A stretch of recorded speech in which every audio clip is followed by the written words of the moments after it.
Chapter 51, My Treasure Mountain. Even though this kid isn't a disciple of my Violet Fate sect, you said anyone could enter this area. Seeing him run wild in your crappy mountain forest makes me feel good. I'm happy, so what? Wu Dinkyu laughed, obviously feeling quite pleased. He had been reining himself in all night, and now he knew that even though eccentric Song spoke casually, he was hiding his discomfiture. Feeling quite pleasant, Wu Dinkyu looked down below at Meng Hao. That magic item of his can really dominate the spirit beasts, said eccentric Song. His cultivation base is low, though. He won't be able to make it out of the spirit beast forest. This forest is planted with trees I harvested from all the lands of South Heaven. It is watered with spirit water from the Milky Way Sea. Not only do the trees grow tall and strong, but they emit spiritual energy, which the spirit beasts can assimilate through breathing exercises. In my spirit beast forest, there is also. His voice came to a sudden, screeching stop. Meng Hao shot forward, attracting the attention of the surrounding demonic beasts. He was nearing the foot of the spirit mountain. It was several hundred meters away. He was about to enter the region that none of the Violet Fate disciples had made it to. Even though Meng Hao didn't know why this area had so many white-robed disciples, he could sense that there was something odd going on. But with Shangyuan Zhu on his tail, there wasn't much time to think about it. He continued to move forward through the forest. Suddenly, an enormous demonic beast, nearly 12 meters tall, burst out in front of him. It was a gigantic woolly mammoth, with red eyes and sharp, gleaming tusks. Its body was like a small mountain, and the earth shook as it charged with shocking power. The kid is dead this time, eccentric Song said casually. This is my mutated mammoth, which I captured in the life-wasting cave, one of the most dangerous places in the southern domain. I raised it with medicinal pills, and it is one of the 3 most powerful spirit beasts protecting this area. It has limitless power and incredibly thick skin. Ordinary flying swords can't even scratch it. It is also proficient in a variety of magic techniques.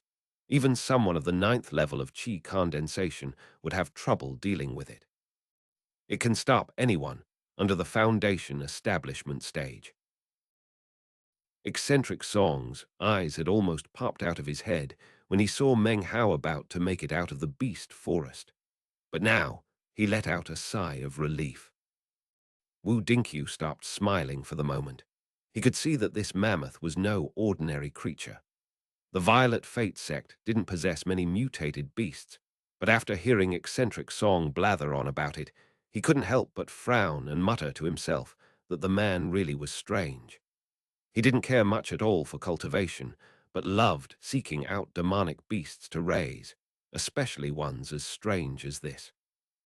Then Wu Dinkyu's eyes began to shine. Eccentric Song's expression suddenly changed, and he shot to his feet, a horrified expression on his face.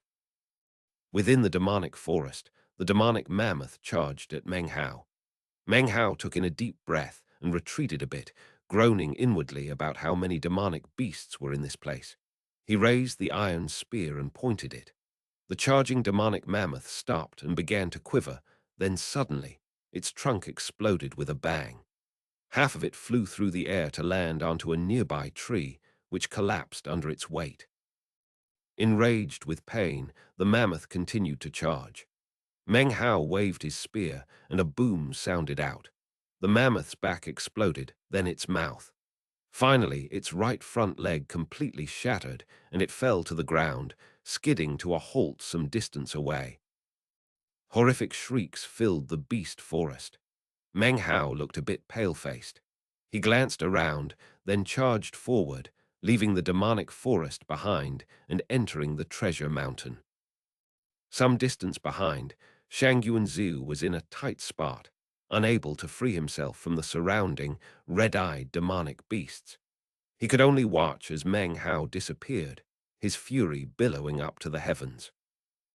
Meng Hao left the forest, leaving behind a long trail of blood, as well as the miserable cries of the various demonic beasts. It looked like some kind of judgment day had just passed. The white-robed disciples stared in shock, panting and murmuring about the viciousness. Meng Hao continued on up the treasure mountain, hoping that if he could pass over it, maybe he could finally shake off Shangyu and Xiu. He moved forward at rapid speed and soon reached the foot of the mountain. As soon as he stepped foot onto it, he suddenly stopped and stared in astonishment. Up ahead, lying beneath a boulder, was a pill bottle. Multicolored strands of light wafted about it. It was clearly not an ordinary item. Meng Hao picked it up and opened it. Immediately, a fragrant medicinal smell wafted out. Inside was a medicinal pill the size of a thumb. Looking shaken, Meng Hao placed the bottle into his bag of holding. Now he knew what all the white-robed disciples were doing in the area. They were trying to reach this mountain. That's a universe spirit pill, extremely useful to anyone in the qi condensation stage. Wu Dinkyu laughed as he looked at the trail Meng Hao had left through the demonic forest. Next to him, eccentric Song had an extremely unsightly expression on his face, and yet he let out a cold laugh.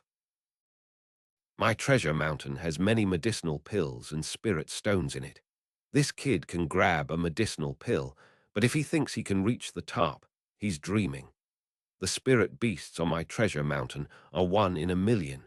Only the best of the best have the requisite latent talent to be placed on the mountain itself. He spoke as lightly as ever, and yet the pain in his heart grew more and more intense. Look there, said eccentric Song, pointing at a demonic beast that rose up ahead of Meng Hao. That is a fierce beast which I raised myself. It has the body of a deer and the head of a python. It is extremely fast, and if it's injured, becomes even fiercer. It will never stop fighting until it dies, and once it catches the scent of blood, it goes crazy. A qi condensation cultivator who faces it will surely perish. After enough time passed for half an incense stick to burn, miserable shrieks drifted down the side of the mountain. Upon seeing all the blood, eccentric Song appeared as if he might begin to go crazy. The demonic beast, which would never give up until dying, gaped in astonishment, then fled at top speed. Its tail was destroyed, and an eye was badly mangled. Worst of all, it only had 2 legs left. And yet, it still moved quickly, just as eccentric Song had said. It fled at top speed. Meng Hao continued forward. Having passed through another demonic beast's territory, he now encountered a pile of several hundred spirit stones. Looking excited, he continued on up the mountain. Contented laughter rang out from Wu Dinkyu's mouth. In fact, you could say that from Meng Hao's appearance until now, he hadn't stopped laughing. Wow, it really could move fast. Wouldn't give up until it died. No matter, no matter. There are many treasures on the mountain. This kid can grab some, but he won't be able to leave with them. After all, he has to come back down the mountain to do that. The words "no matter" left his lips, and he looked calm, but he pulled out a concentration pill from his bag and put it into his mouth. A crazed look had appeared in his eyes, and he felt a dark premonition in his heart. An hour later, Meng Hao had already reached the halfway point up the mountain. The entire time, no matter what demonic beast came his way, he would send it away screaming. There were a few dangerous situations, but with a wave and point of his iron spear, the danger would melt away. Then, heart beating, he would collect up spirit stones, medicinal pills, and magical items. To Meng Hao, this entire mountain was a treasure trove. Right now, he was retrieving a scroll painting from behind a big boulder. It emanated a gentle glow along with abundant spiritual energy. It was clearly extraordinary. Excited, he put it into his bag of holding. Below him in the demonic forest, more than a few Violet Fate sect disciples lifted their heads up and caught sight of him, leaving them shocked. As eccentric Song watched all of this happening, his face grew darker and darker, and his body began to tremble. He stared at Meng Hao's bag of holding, inside of which were his spirit stones, medicinal pills, and magical treasures, especially the scroll painting. His heart hurt. The scroll painting was a treasure he had acquired many years ago. Sealed within were the spirits of quite a few beasts. When his most beloved demonic beast of all had died some years ago, he had sealed it within. And now Meng Hao had taken it. Eccentric Song's body shook even more violently, so he produced 2 more concentration pills and swallowed them down. He still struggled to maintain an unconcerned expression, but the ringing sound of Wu Dinkyu's laughter continued to pierce his eardrums. "My treasure mountain has many treasures," he forced himself to say. "So what if a few of them get taken? He will not be able to escape the mountain. I've carefully collected these spirit beasts from everywhere in the world. There are too many. He won't be able to escape them easily." 2 hours later. Meng Hao had almost reached the snowy area past the mountain's halfway point. He wore an excited expression as he sped forward with even greater speed. Down in the demonic forest, more than half of the Violet Fate sect disciples engaged in this trial of fire could see him up there on the mountain. Expressions of surprise and envy covered their faces, especially when he stooped over to pick up things from the ground. Each and every one of them wished they could be in his place. Shangyu and Zhu stood, fists clenched, jaw clenched, completely helpless. He did not dare to go up the mountain. He was already in enough danger in the demonic forest. Furthermore, he had overheard some of the white-robed disciples' conversations and knew that this was a trial by fire for the disciples of the Violet Fate sect from the southern domain. He felt conflict at heart and seemed to have no other option than to give up. Only his intense hatred of Meng Hao caused him to reconsider. As eccentric Song watched Meng Hao injure the head of yet another of his precious demonic beasts, he took out 3 concentration pills and swallowed them, continuing to pretend that he didn't care. "I carefully collected that snow from the tops of auspicious clouds," he said slowly through his teeth. "It is the most suitable environment for my most treasured spirit beasts. One of them, the sky-rending condor, is well known. Its talons can shatter metal and stone. Its wings can kick up a violent wind. It is incredibly fierce, perhaps the most dangerous spirit beast on the mountain. Even with that crappy spear, this kid is dead for sure when he enters its territory." 3 hours later. One talon was shattered, half a wing was gone, and the giant condor coughed up blood. Wailing mournfully, it hid itself in the snow, crying out endlessly.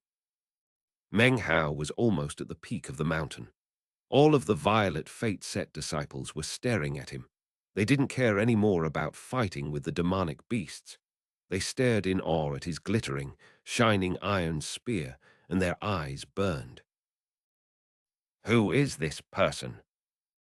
He intruded into our trial by fire and took away our rewards. It's too cruel. That iron spear is definitely a treasure from the heavens. It's so ferocious." Eccentric Song trembled in distress. He watched as Meng Hao, approaching the mountain's peak, snatched up a black net. He could no longer feign calm. He stood up and took a step forward, ready to go teach Meng Hao a lesson. Chapter 52, Bumper Crop. Once he could endure. Twice, 3 times, 4 times, even 5 times he could continue to endure. By the 6th time, however, he was shamed into a rage and could endure no longer. The heaven-entangling net was even more precious to him than the scroll painting. It could instantly entangle an opponent and had been among his treasured items for years. The higher your cultivation base, the more effective it became. He had placed it on the treasure mountain to show off its splendor so that people would see it and covet it. He had assumed it would be safe and had never imagined that anyone would actually be able to take it. As of now, he had already begun to go crazy and wished nothing more than to beat Meng Hao to death and take back the oil painting and heaven-entangling net. But then Wu Dinkyu, laughing smugly, flicked his wide sleeve and stood in front of eccentric Song, blocking his way. Fellow Taoist Song is an illustrious cultivator from the southern domain. What are you doing, exactly? Earlier, you said that for 7 days, anyone could come here, and that all of the treasures of the treasure mountain were available for the taking. Don't tell me you're going to go back on your word. You carried the peak over here yourself from Mount Tianshan. The land was fertilized with soil from the bottom of the East Sea, which hadn't seen the light of day for 10,000 years. I remember someone saying that any cultivator of the qi condensation stage could prevail, as long as they were skilled enough. Eccentric Song, acting like this really shows a lack of demeanor. If word gets out, you'll definitely lose face. Wu Dinkyu continued to laugh, clearly having no intention of allowing Eccentric Song to go anywhere. Eccentric Song's expression looked worse than ever, filled with bitter suffering. Before, he had spoken with utmost complacency, but now everything he had said was being thrown back in his face. After a long moment, he slapped his bag of holding, pulled out 2 large concentration pills, and swallowed them. Then he let out a long breath. Suddenly, his eyes flashed, and he cast his consciousness out toward Meng Hao, intending to get some information about his iron spear. At first, he hadn't paid the slightest attention to Meng Hao, focused as he was on what the iron spear was doing. As soon as his consciousness emerged, Wu Dinkyu laughed and flicked his sleeve. A glowing shield immediately covered the entire plateau, blocking Eccentric Song's consciousness. Using your consciousness to inspect a lower generation qi condensation cultivator. Eccentric Song, are you purposely trying to lose face? Wu Dinkyu obviously was not willing to let Eccentric Song have his way in anything. He laughed. Eccentric Song, looking more put off than ever, could do nothing except flick his own sleeve. Another shield appeared just beyond the first shield. That kid's iron spear is extraordinary, he said. If you won't allow me to inspect it with my consciousness, then I won't let you do so either. 4 hours later, Meng Hao had reached the mountain's peak, iron spear in hand. He walked up, looked around, finally noticing the large flag stuck into the ground. Underneath the flag was a bag. Its surface was a mass of rioting colors. Looking at it made you feel as if it could suck your mind out. Everything around it seemed to ripple and grow blurry. When Meng Hao laid eyes on it, he palpitated with eagerness and started panting. He grabbed the multicolored bag, and when he did, the flag fell to the ground. Conversations had buzzed among the onlookers in the demonic forest as they watched Meng Hao calmly walked up the mountain, collecting huge amounts of spirit stones and medicinal pills. When the flag toppled, more conversations broke out. They gazed at Meng Hao with shock and envy, and then watched as he disappeared over the other side of the mountain. Shang Yuanzu glared at Meng Hao murderously as he vanished. He didn't dare to pursue him. There were too many things about him he didn't know. Even though Shang Yuanzu's desire to kill him was stronger than ever, he also knew that it was almost too late to reach his medicinal plant. Gnashing his teeth, he stamped his foot onto the ground, looking very pitiful indeed. But anger pushed away his depression. He would have killed Meng Hao already if he could only have thought of a way. As he watched Meng Hao disappear onto the other side of the mountain, Wu Dinkyu's laughter rang out over the plateau. Eccentric Song stared with wide eyes as Meng Hao took his bag of the cosmos. The blood drained from his face, and he seemed heartbroken. Now more than ever he regretted putting his bag of the cosmos onto the mountain. He just couldn't believe what had happened. This time, he really couldn't endure any longer. He flicked his sleeve and prepared to pursue the damnable Meng Hao. But before he could leave, Wu Dinkyu once again blocked his way. Wu Dinkyu, you still dare to block me? Shouted heartbroken, eccentric Song. The flag is fallen. You didn't win our bet, and I didn't lose. The trial by fire is over. If you continue to obstruct my way, you can't blame me for attacking you. Fellow Taoist Song, we agreed ahead of time that neither of us would leave before we finished this game of Go. You are a grand, illustrious cultivator of the southern domain. Don't tell me you're going to go back on your word. When I made to leave earlier, you wouldn't let me. Yet you wish to leave before finishing our game. Wu Dinkyu laughed as he used eccentric Song's own words against him. Not a trace of a frown remained on his face, which was now filled with a wide smile. He clearly would not allow the other man to leave. Seeing the bag of the cosmos taken away had filled his heart with joy. Eccentric Song had waved that bag in front of him mockingly for hundreds of years. To see him hoisted on his own petard was wondrous to the extreme. You! Eccentric Song glared murderously at Wu Dinkyu and didn't say anything for a long moment. Then he gritted his teeth and stamped his foot down, shaking the mountain so hard it seemed it would collapse. But considering his status and prestige, he could do nothing more than sit back down and begin playing Go again. Of course, Wu Dinkyu wouldn't let him have his way so simply.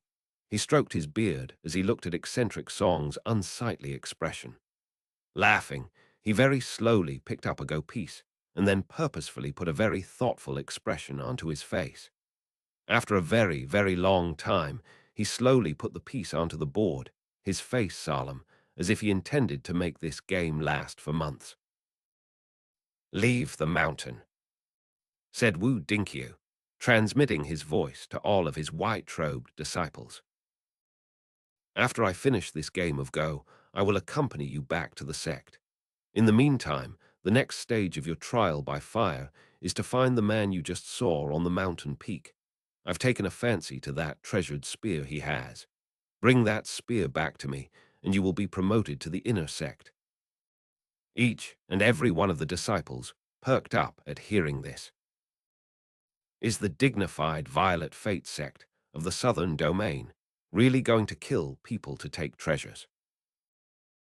Said Eccentric Song. He was incredibly depressed, stuck in place because of his own words. But even though he hated Meng Hao, he couldn't pass up an opportunity to cause trouble for Wu Dinkyu. Glaring at Eccentric Song, Wu Dinkyu said, "Listen well. You must not cause problems for that person. You must trade with him, not rob him. Anyone who violates this command will be expelled from the sect." His next move in the Go game was even slower than the previous. The Violet Fate sect disciples scattered in all directions. Some of them circled around the treasure mountain in pursuit of Meng Hao. Others went as fast as possible in different directions, hoping to intercept him. Their trial by fire had been an utter defeat, something they were not reconciled to. However, they didn't hold any ill will against Meng Hao, but rather admired him. After all, they had all witnessed the blood-soaked events of moments ago. All of them were determined to get the iron spear from Meng Hao. They would trade anything to get it, and if he was unwilling to trade, would have to think of some tricks to get it. In any case, they all had clearly heard Elder Wu's words. They were to trade for the item, not rob it, although he had never said they couldn't use force. As the white-robed disciples scattered, Meng Hao raced down the treasure mountain, collecting more spirit stones and medicinal pills as he went. Even though he never saw Eccentric Song and Wu Dinkyu, he had guessed that this place was most likely a trial by fire region set up by some sect. Even though Shangyuan Zhu was no longer chasing him, he knew that whoever's trial by fire he had charged into might not be too happy about his interference. So he maintained top speed, his heart pounding and his face filled with eagerness. His bags of holding were all full.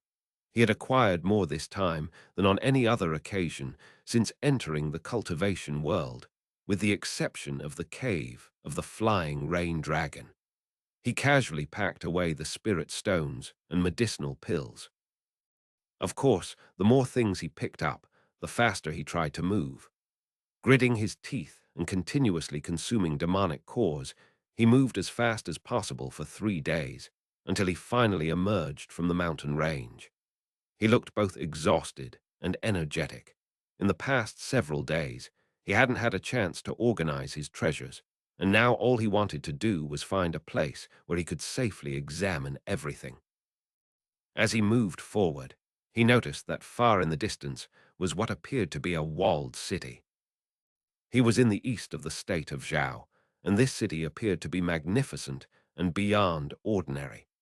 It was surrounded by a gentle, glowing light, a shield which mortals wouldn't be able to see and only cultivators could sense. This place, it doesn't seem like a city of mortals. Could it be a city of cultivators? He stared in surprise, recalling a map of the state of Zhao he had seen. The map had not shown any city in this place. And yet there, at the gate of the city, people were coming in and out, almost all of them cultivators of the qi condensation stage. His assumption had been correct. He decided not to enter the city. Instead, he found a cave in the nearby mountains. Concealing himself inside, he took a deep breath and then began to take everything out of his bags of holding and sort them. What medicinal pill is this? It's incredibly fragrant, even stronger than a dry spirit pill, and this bottle, it has 3 pills inside, each one as transparent as crystal. They are definitely treasured pills. Licking his lips, he emptied the contents of 2 bags of holding, and after counting everything, he found that he had 78 pills. There were many different types, each one seemingly stronger than a dry spirit pill. Meng Hao's hands shook. It took a long time for him to collect himself. Stifling his excitement, he pulled out 10 more bags of holding. There were so many spirit stones on that treasure mountain. I just picked up the ones I noticed, and I wasn't really even paying attention. Yet I acquired so many. He began breathing hard again as he looked at all the spirit stones. When he put them together and counted, he found that he had 8,764. I'm rich, rich, he murmured. He pulled out another bag of holding, inside of which were flying swords, pearls, 2 flags, a scroll painting, a black net. All of them were magical items. His smile nearly split his face as he took the items out. This was especially true when he took out the scroll painting and the black net. They emitted powerful spiritual power, causing his heart to beat rapidly. He slowly unrolled the scroll painting, and a bright light shined out, filling the cave with its brightness and illuminating Meng Hao's face. Inside, he could see a depiction of mountains and waters, within which existed a multitude of fantastic creatures. They had been painted, and yet somehow also seemed alive. When he opened the scroll, he seemed to hear the roars of tens of thousands of beasts echoing faintly in his ears. His heart shook, and he dropped the painting to the ground. After some time passed, he recovered from his shock. His eyes shining, he calmed his aura and picked up the painting again to examine it. It was clearly an incredibly valuable treasure. Meng Hao's heart beat even faster. A treasure, what a true treasure, he said, breathing deeply. Then he pulled out the black net. Walking out of the cave, he poured some spiritual energy into it, then tossed it into the air. The black net instantly expanded, growing larger and larger and flying up higher into the sky. It seemed big enough to be able to envelop the whole mountain like some powerful black cloud. The mountain began to shake, and cracks appeared on its surface as if it were about to collapse. The suppressive power increased, causing Meng Hao's heart to tremble. Astonished, he lifted his hand, sending out his spiritual energy, causing the black cloud to slowly shrink. It transformed into a black beam, which shot back toward him, and then became a small, black net. He grabbed the net, his mouth dry. He breathed for a while, composing himself. His eyes glowed. This is better than even the best treasures from the Reliance sect, he thought, his heart pounding. Then he pulled out the last item, the multicolored bag. Chapter 53. How will you thank me? This looks kind of like a bag of holding, but a bit better. Meng Hao moved it back and forth in his hands, then used his spiritual power to feel it out a bit. Suddenly, his body began to tremble, as if it had been struck by invisible lightning. His eyes widened, revealing complete astonishment. After a long time passed, he lowered his head and looked into the bag. "It's so big," he murmured. It was a bag of holding, but was so large inside that it seemed as if it could contain heaven and earth. The insides were misty and so boundless that Meng Hao's heart immediately shook. It appeared as if entire mountains and rivers could be stored inside. Even though it was empty, its massive capacity was enough to call the bag itself a precious treasure. Meng Hao's mouth and tongue were dry. The spirit stones had made him happy. The medicinal pills had made him quiver with eagerness. And then there were the magical items. The scroll painting had shocked him, and the spiritual might of the black-colored net had left him shaken. But this bag left his head buzzing. It took a long time to pull himself together. "I'm rich. This is true wealth," Meng Hao muttered to himself, gripping the multicolored bag tightly. But then the expression on his face suddenly changed.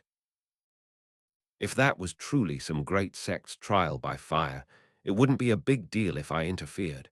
But they surely won't let me get away with so many treasures, medicinal pills and spirit stones.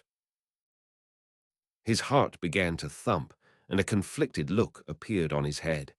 However, he was determined not to give up the treasures he had acquired. He organized everything carefully, then breathed in deeply and looked out at the evening.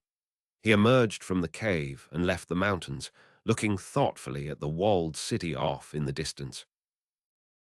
"I have a lot of medicinal pills," he muttered to himself as he gazed at the city with glittering eyes. "But I don't recognize any of them. Therefore, I can't safely consume any of them." He began to walk toward the city. He moved quickly and soon approached the city gate, above which were written 3 characters. Eastern Refinement City. The characters had an ancient feel to them and had clearly been there for more than just a few years. Their faded surfaces made one feel as if they had seen ages come and go. Refinement is similar to cultivation, and this is the East. The meaning of this city's name is relatively straightforward. TL note, the character for refinement is pronounced similar to the character for cultivation. As soon as Meng Hao stepped foot into the city gate, he saw 2 disciples standing there chatting. Their gaze settled onto Meng Hao. They wore light blue robes and were both at the 3rd level of qi condensation. "Fellow Taoist, please pay your tax before entering the city." His smile disappeared as he felt the pressure of Meng Hao's cultivation base. "Fellow Taoists, I can tell from a glance that you are from a great sect. I myself am from a small sect, and I just came off the mountain. This being my first time here, could I trouble you 2 fellow Taoists to give me some information about this place?" Meng Hao was innately scholarly and spoke in a very polite manner. The 2 low-level cultivators were instantly impressed, and the young man who had just spoken laughed.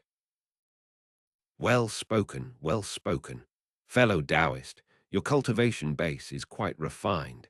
If this is your first time out of the sect, then I suspect your name will become quite well known in the future." The young man smiled as he spoke.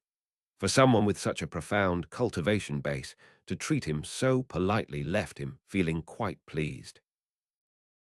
This is Eastern Refinement City, founded by the 3 great sect alliance of the state of Zhao, and one of the great cultivation cities in the state of Zhao. In order to enter, you have to pay a tax of 1 spirit stone. The cost is actually 3 spirit stones, but for you, just 1 will do. Please note, fighting is forbidden within the city limits. Violators will be punished severely by the three sects. You must not forget this point. He held out a wooden tablet to Meng Hao. Meng Hao thanked him hurriedly and paid his one spirit stone. Then he saluted with clasped hands and passed through the city gate. He felt a bit of regret about the spirit stone.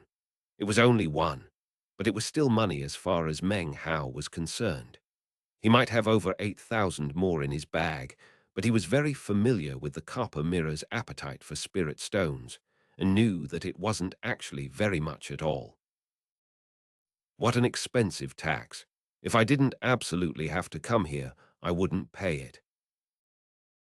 He walked quickly through the city, looking around. Dusk was falling, but the city still bustled, with people walking to and fro everywhere. The streets were filled with shops, most of which emitted brightly glowing lights.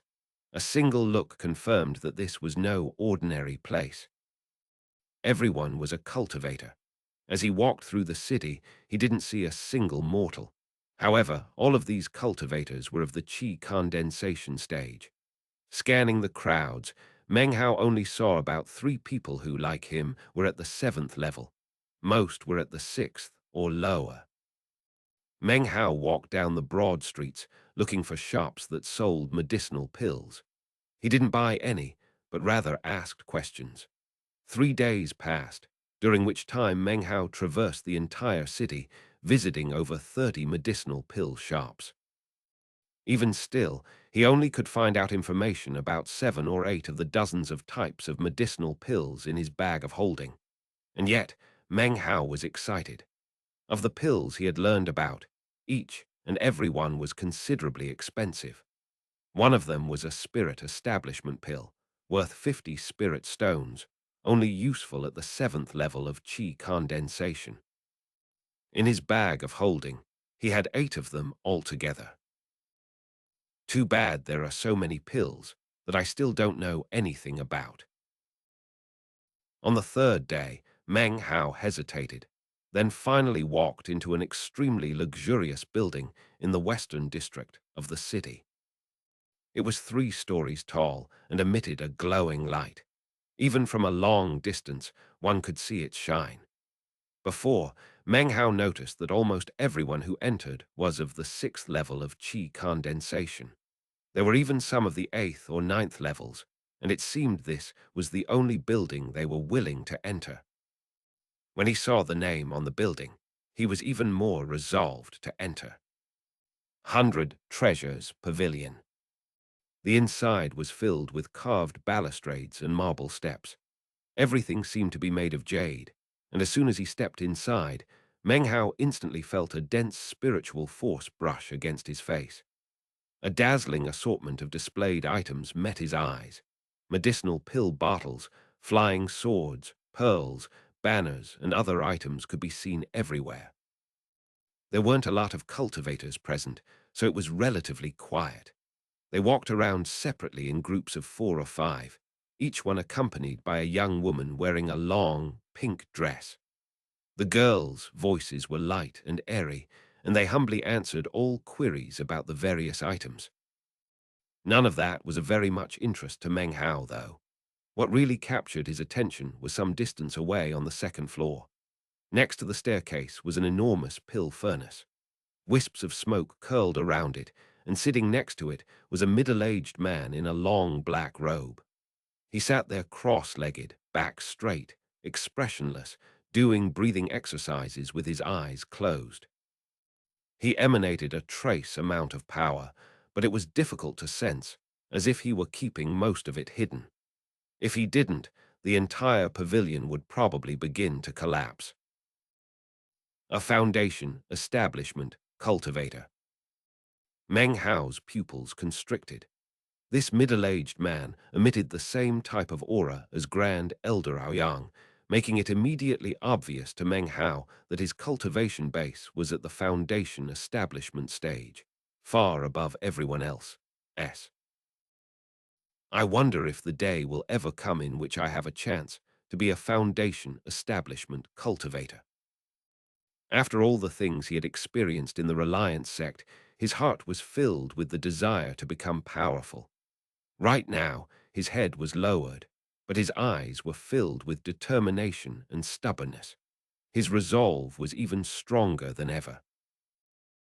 By using the cultivation method of the Sublime Spirit Scripture, when reach foundation establishment, it will be a flawless foundation, much more powerful than cracked or fragmented. I will be strong even among foundation establishment stage cultivators. He took in a deep breath and raised his head. A young woman in a pink dress approached him. She was beautiful and wore a relaxed smile on her face. She greeted Meng Hao with a slight bow. As she did, the front of her dress dropped, revealing an abundance of milky tenderness. "Taoist brother, do you need any assistance?" she asked. Meng Hao's face immediately turned scarlet, and he murmured to himself that he shouldn't look at inappropriate things. Despite his determination, he couldn't help but glance down, and his heart began to race. Even though he had been in the Reliance sect for 3 years, he hadn't spent time with any female disciples other than Elder Sister Sue. As for what he was looking at now, he hadn't seen anything like it in his entire life. His face was a bit dark, but at the moment you couldn't tell at all. "Do you have any jade slips, which describe medicinal pills?" he asked with a dry cough, trying to cover up his embarrassment. The girl was young, but her demeanor suggested she was quite experienced. She could instantly sense Meng Hao's awkwardness and was quite amused. Throughout her years, she had seen many customers, but few like Meng Hao. Holding back a laugh, she smiled and leaned closer toward him so that he would catch a scent of her perfume. When the fragrant scent reached his face, Meng Hao's face grew even redder. His eyes, however, contained no lasciviousness. Instead, they were wide and clear. He was fundamentally not given to lust. He was just inexperienced with women, thus his flushed face. "Of course we have jade slips regarding medicinal pills," she said with a wink. "Please follow me, Taoist brother." She found his increasing awkwardness to be very cute. She turned, her waist swaying, her curves entrancing. Meng Hao couldn't help but look, and again his heart began to race. With a bitter smile, he gave a light cough and hurried to follow her. She led him to a lattice shelf off to the side, which was filled with various pieces of jade. Amongst them, on a white tray, were 3 slips of jade, inscribed with the characters 3 jade slip. These jade slips introduce most of the medicinal pills that can be found in the state of Zhao. However, this is a copy, so the contents are somewhat unclear. When she saw Meng Hao raising his hand to take them, she smiled. "You can't look unless you buy. The 3 jade slip costs 100 spirit stones." When she smiled, 2 beautiful dimples appeared. As she looked at Meng Hao, she thought that even though his face was a bit dark, it contained a scholarly and youthful charm. As her perfume wafted around Meng Hao, he pulled his hand back and focused himself. He looked thoughtfully at the 3 jade piece. It seemed just a bit too expensive, and he was hesitant to part with that many spirit stones. "Is there anything that provides even more information than this?" he asked after a while, clenching his jaw. His whole purpose in coming here had been to buy a jade slip such as this. "Of course," replied the girl with another wink. "Follow me." She led Meng Hao to another corner, then pointed to a jade slip on a shelf. It was covered with small cracks. "This is not a copy. It's an ancient jade slip which contains records of the various medicinal pills of the southern domain. It even details information about poison pills and their antidotes. Furthermore, it contains very realistic artistic depictions of the pills. Unfortunately, it is cracked and will eventually shatter. You will only be able to read it 4 or 5 times." Upon hearing her words, Meng Hao's heart quivered. He needed it, not for long-term use, but to solve the problem of his current situation. "Taoist brother, I hope you don't mind," she said with a smile, leaning close and lowering her voice. "The cost of this item is 200 spirit stones. You should understand that if it wasn't cracked, it would be worth over 1,000. If you really want it, I can help you apply for a cost reduction. But how will you thank me?" Thanks. This chapter was sponsored by John Liu, Juan Reyes, and Mitchell Kachuk. Chapter 54, An Old Friend from the Sect. I'm just a scholar." Meng Hao gaped, his mouth wide, unsure of how to respond. When he had bought things back in Yunji County, he had never encountered a situation like this. To have a beautiful girl smiling sweetly at him, looking so charming, caused the red flush to suddenly fill his face once again. Seeing Meng Hao's embarrassed expression, the young woman covered her mouth and laughed softly. She turned, her waist swaying enchantingly as she walked over to the pill oven. She lowered her head to speak to the middle-aged man who sat there in meditation. When she returned, she winked at Meng Hao. "How about 170 spirit stones?" "Many thanks, fellow Taoist," said Meng Hao, sucking in a breath. Looking pleased at having saved a few spirit stones, he quickly saluted with clasped fists. "You can call me Big Sis," she said, holding the jade slips out to Meng Hao. He accepted them, then cast some spiritual power into them. Immediately a vast tableau appeared in his mind. Glancing over it eagerly, he already noticed 3 of the pills that were contained in his bag of holding. He pulled out the 170 spirit stones and gave them to the girl, then cupped his hands together as he made to leave. The girl sighed and escorted him all the way to the door. "My name is Cairo Ling," she said, her eyes filled with an interesting look. "Remember to ask for me next time you come." She looked him up and down as she spoke, her eyes charming and filled with poise. Meng Hao, face scarlet, saluted her and retreated as quickly as possible. His heart pounded as he left, and didn't calm down for quite some time. He looked back at the 100 Treasures Pavilion and caught sight of Cairo Ling standing there smiling softly at him. He felt even more embarrassed. She had taken liberties with him. He had never experienced a feeling such as this before. It wasn't a bad feeling, and he actually enjoyed it a bit. Coughing again, he lowered his head and continued walking. About this time, a group of people emerged from the second floor of the 100 Treasures Pavilion. There were about 7 or 8 of them, including men and women. As they walked, they chatted with each other. Among them was a young man wearing a light blue robe, walking in the back. He didn't look like he belonged, as if he were an attendant. As the group left the pavilion, the young man happened to lift his head and catch sight of Meng Hao. "Meng Hao!" he cried, staring. This caught the attention of the other men and women, as well as Meng Hao, who stopped walking and looked back to see all of them looking at him. His expression did not change, but in his heart he felt conflicting emotions. The young man was none other than Zhou Kai, former disciple of the Reliance Outer Sect. His cultivation base was at the 5th level of qi condensation. On the day of the sect's dissolution, he had been rolled out by the red fog, and here he was today. He seemed to be somewhat down and out, following a group of people dressed in expensive, brocaded garments. Most of them had threatening demeanors, and one of them was at the 7th level of qi condensation. The rest appeared to be at the 6th. They were clearly members of the great sects of the state of Zhao. Obviously, Zhou Kai had joined them after the dissolution of the Reliance sect. For him to be with groups such as this, he obviously could only claim the status of an attendant. Meng Hao nodded to him, but didn't say anything. He turned and made to leave. "Who is this?" said a young man who stood next to Zhou Kai.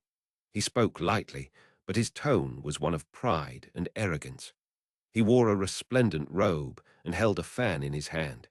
He was at the 7th level of chi condensation, and the others standing around them began to whisper among themselves and watch. "Elder brother, son, this is a fellow member of my former sect," said Zhou Kai hesitatingly, not mentioning Meng Hao's name or his status in the sect. "Meng Hao, that name sounds familiar." "I remember," said one of the women in the group with a laugh. "He's the only remaining member of the Reliance inner sect. He looks a lot like the drawing." The eyes of all the onlookers suddenly began to shine. Two people dashed ahead to block Meng Hao's path. In recent days, in the cultivation world of the state of Zhao, rumors of a shocking matter had been circulating. The Reliance sect had disbanded, but Patriarch Reliance wasn't dead. He had put on a display of power all for the sake of a single inner sect disciple. He had frightened the most powerful experts of the state of Zhao, causing a huge sensation. After the experts had returned from the scene, these rumors had spread across the entire cultivation world of the state of Zhao.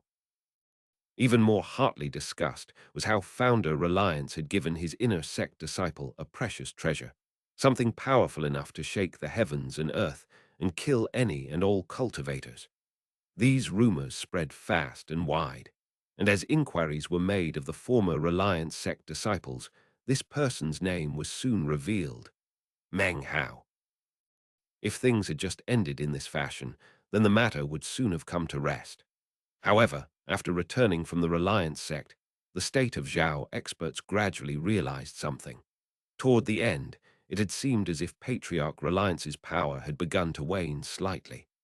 Furthermore, considering Patriarch Reliance's famous temper, how could it be that they all were able to escape, without a single one of them being killed?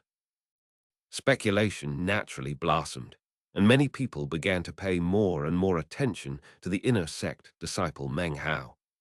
The three great sects had issued orders that all disciples sent out of the sect pay close attention and attempt to find Meng Hao.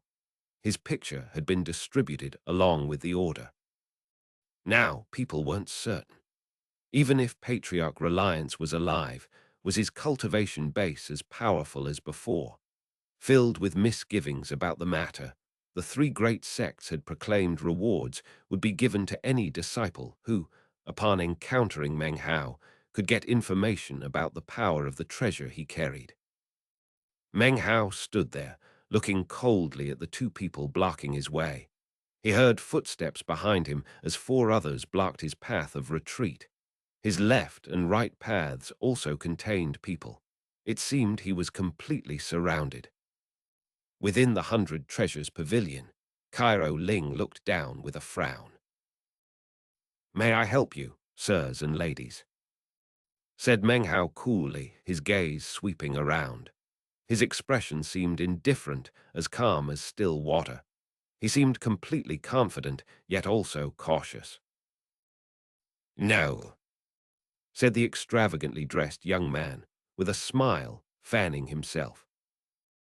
"We've just heard that Meng Hao has a gift bestowed upon him by Patriarch Reliance. Having happened to run into you, we were hoping to take a look." Within his smile glinted an icy coldness, and yet his heart was circumspect. Any treasured gift given by Patriarch Reliance should be treated with utmost caution. But these were disciples of the three great sects, which granted them extremely high status. Therefore, despite Meng Hao being at the 7th level of chi condensation, they still felt themselves above him. "That's right," said another of the people surrounding him. He laughed. "Fellow Taoist, Meng does have the treasure. Why not take it out for us to have a look?" He clearly viewed Meng Hao as being completely boxed in, with no way out. Meng Hao looked as calm as ever, his eyes shining with a cold light. His mouth twisted mockingly, and he suddenly slapped his bag of holding, causing the people surrounding him to dodge to the side. Some of them even pulled out magical items. A beam of light flashed, and suddenly Meng Hao's iron spear appeared in his hand. He stabbed it down into the ground, imbuing it with some spiritual energy so that it appeared to be a mighty weapon. It hummed, the sound reverberating about, causing the surrounding people to unconsciously take a step back, their gazes fixed on the spear. "Whoever wishes to die can come up for a closer look," said Meng Hao coolly, taking 2 steps back and flicking his wide sleeve. He appeared supremely confident, especially his mocking eyes and smile, as if he knew beyond doubt that anyone who attempted to look closely at the spear would be killed by it. Actually, Meng Hao had taken 2 steps back because it brought him closer to the city gate. As soon as the surrounding people walked forward to look at the spear, he would attack, then take advantage of the chaos to flee. After all, this city was controlled by the 3 great sects, and he knew that he could not get involved in any trouble here. Everything was quiet as the onlookers gazed at the iron spear. At first glance, it did appear to be a bit beyond ordinary. It was covered with sweeping, decorative patterns, incredibly complex, dazzling even. The more people looked at it, the more amazing it seemed.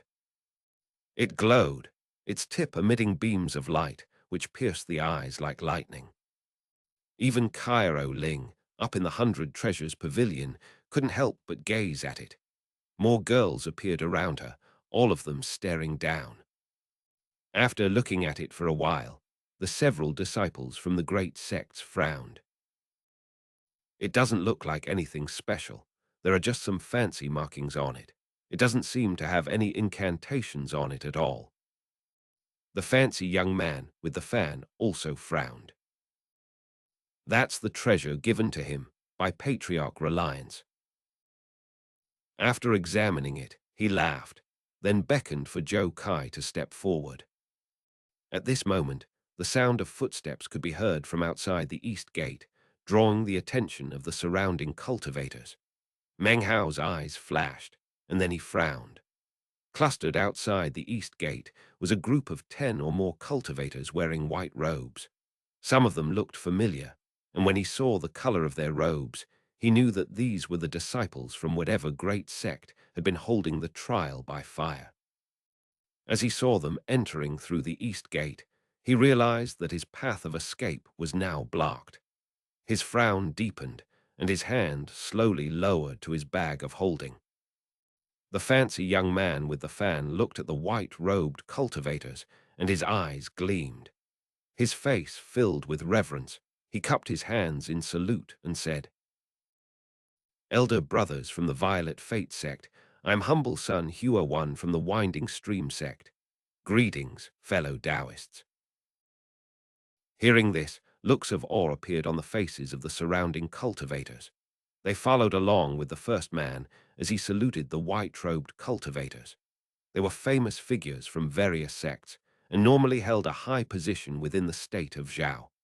But to meet disciples from a truly great sect from the southern domain, they were instantly lowered down.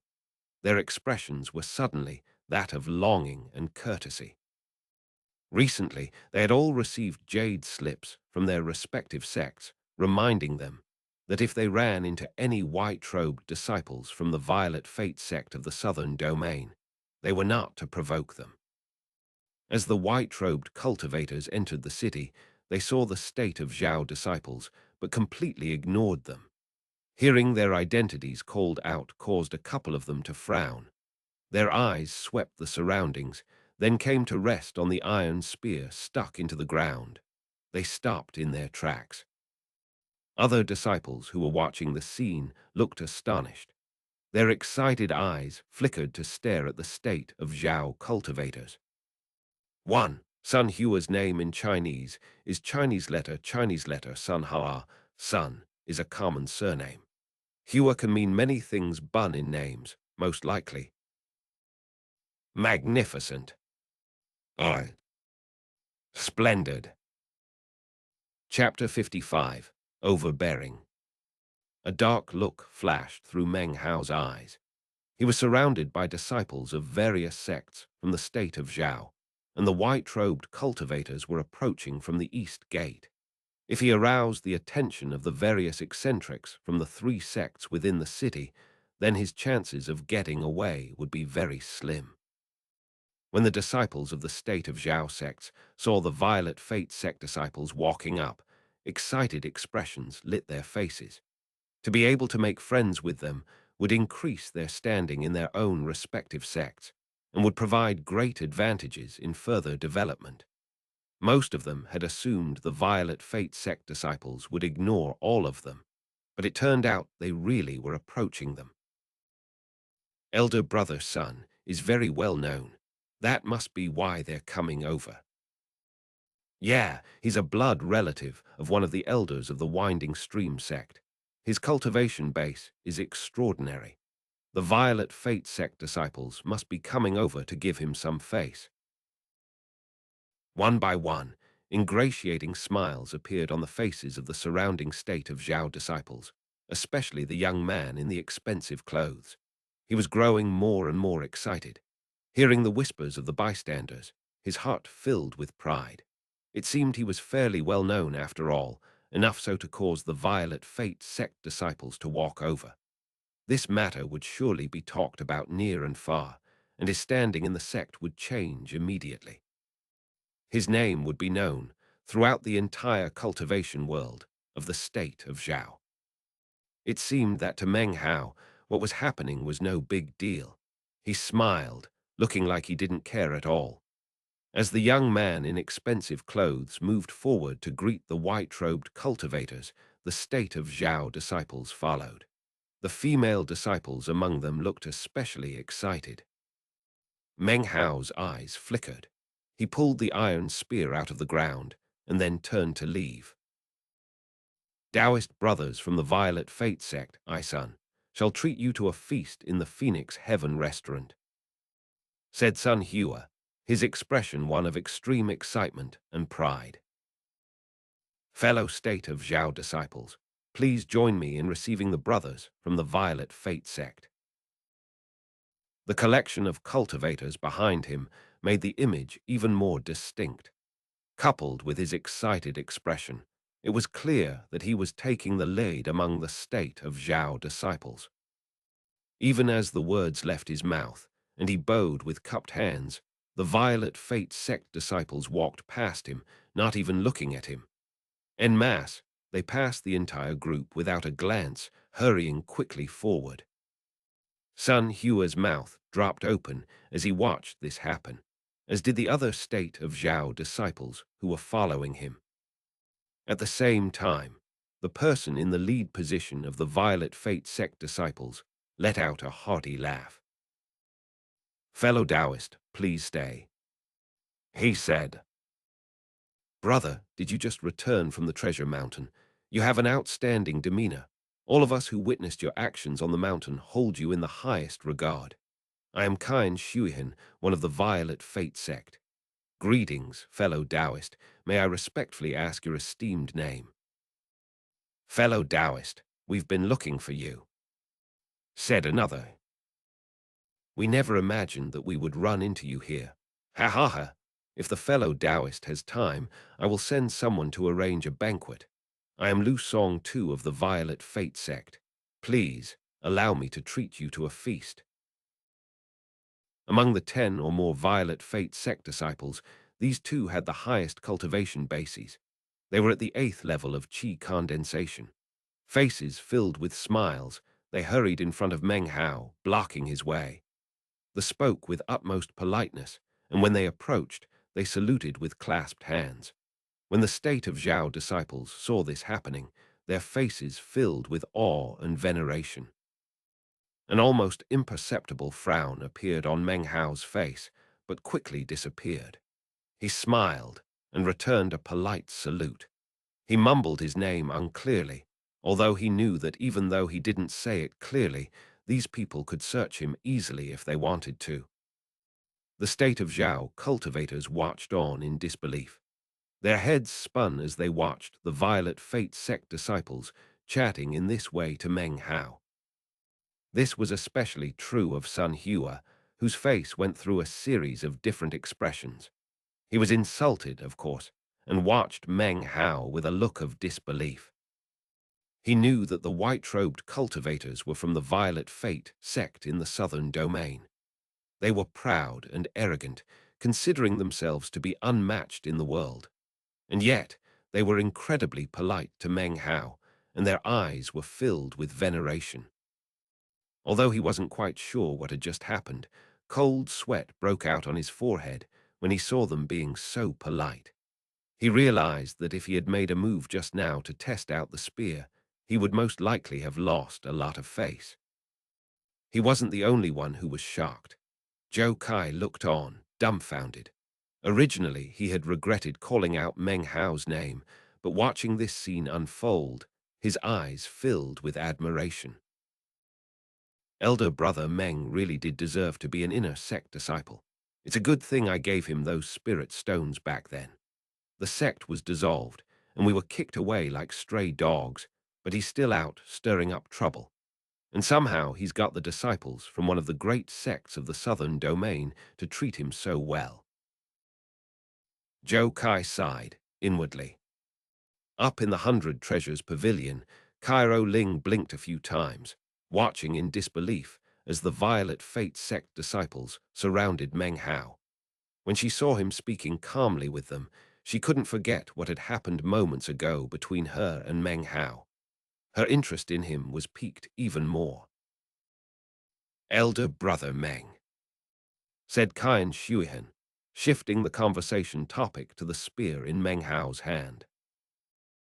"Is this the treasured holy spear you used to rebuke the demonic beasts on the treasure mountain?" He had looked the spear over just now, but it didn't seem to have any extraordinary qualities. And yet he clearly remembered how Meng Hao had wielded it to bloody so many demonic beasts. "Of course it is," said Lu Song, laughing. "Your actions on the mountain that day left me in complete veneration of you. Elder brother Meng, there's no reason to deny it." A strange look appeared in Meng Hao's eyes, but only for a moment. He smiled and nodded. "Yes, this is the spear I used that day on the mountain," he said candidly. "This spear can only be called a great treasure," said Lu Song. "I saw you use it to injure many demonic beasts. Countless, in fact. Elder brother Meng's mighty actions have replayed themselves constantly in my mind." He glanced at the spear, his eyes burning. Then he looked over coldly at Qian Shuihan, and the two of them locked gazes. They clearly didn't like each other, and both of them knew that the other was determined to come out on top. When the state of Zhao cultivators heard all of this, their gazes were drawn to the iron spear.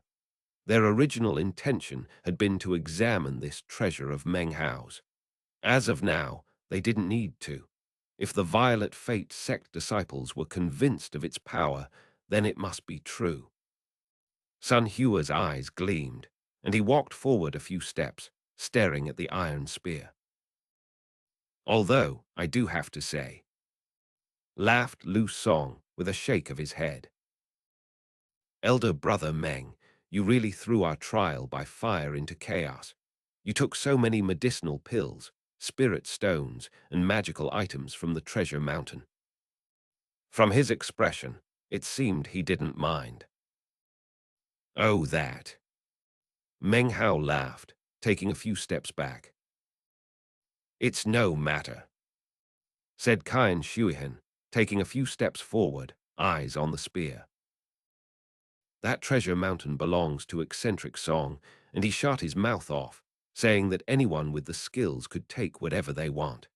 Actually, elder brother Meng's actions left me feeling immensely satisfied. But elder brother Meng, regarding this spear, would you be willing to offer it up for sale? The Violet Fate sect would be willing to offer a fair price for it." Because Meng Hao held it in his hand, Qian Shuihan had no way to thoroughly inspect it. Because he was not at the foundation establishment stage, he didn't have spiritual sense, and therefore no way to sense the minute details. Well, Meng Hao looked hesitant. Elder brother Meng, said Lu Song, his eyes glittering. This spear is really very important to us. Please, allow yourself to part with it. He knew that the first objective was to force Meng Hao into agreeing. Then he and Kai Shuihan would have to battle it out. He took a step forward as he spoke, an overbearing air filling his eyes. Eccentric Song treats people wickedly and mercilessly. You took away many of his most prized treasures. If our violet fate sect's Elder Wu hadn't held him back, elder brother Meng would be in quite a bit of danger right now. Kai Shuihan advanced further, his bearing extremely overbearing. At this point, he made no effort to conceal his power and might as he spoke. The other Violet Fate sect disciples slowly moved forward, forming a circle around them. Their eyes gleamed with the desire to lay hands on the spear. This spear is just an ordinary item, said Meng Hao, looking around at the circle of people, then turning back to Lu Song and Kai Shuihan with a frown. Elder brother Meng, there's no need for jokes, said Lu Song with a laugh, his eyes moving over the haft of the spear. I know I'm not mistaken. This is the spear that you used. That notch in the side, I saw it clearly that day. Meng Hao stared blankly. It seemed this person had looked at the spear even more closely than he had. He hadn't noticed any notch before, but now that he looked, sure enough, there it was. When Lu Song saw his expression, it only served to further his certainty. Though he wore a smile on his face, his eyes were cold.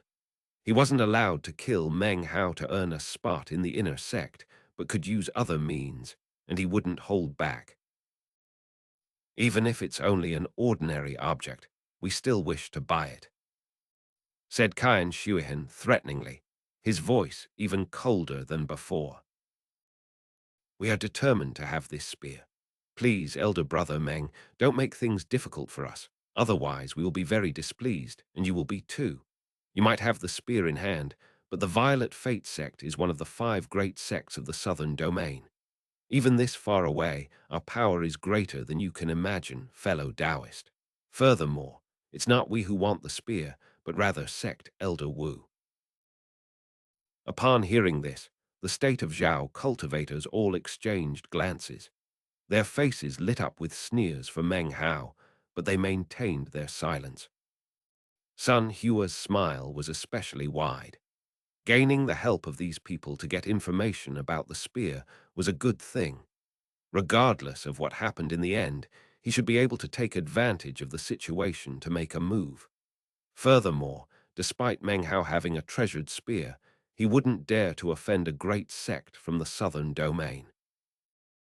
If I don't agree, will you force me? Asked Meng Hao, his gaze growing grim. Our sect doesn't steal treasures from people, said Lu Song with a laugh. But elder brother Meng should think things through carefully.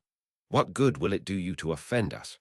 Furthermore, if we really wanted to steal the spear, we could get other people to do it for us. We wouldn't have to do anything.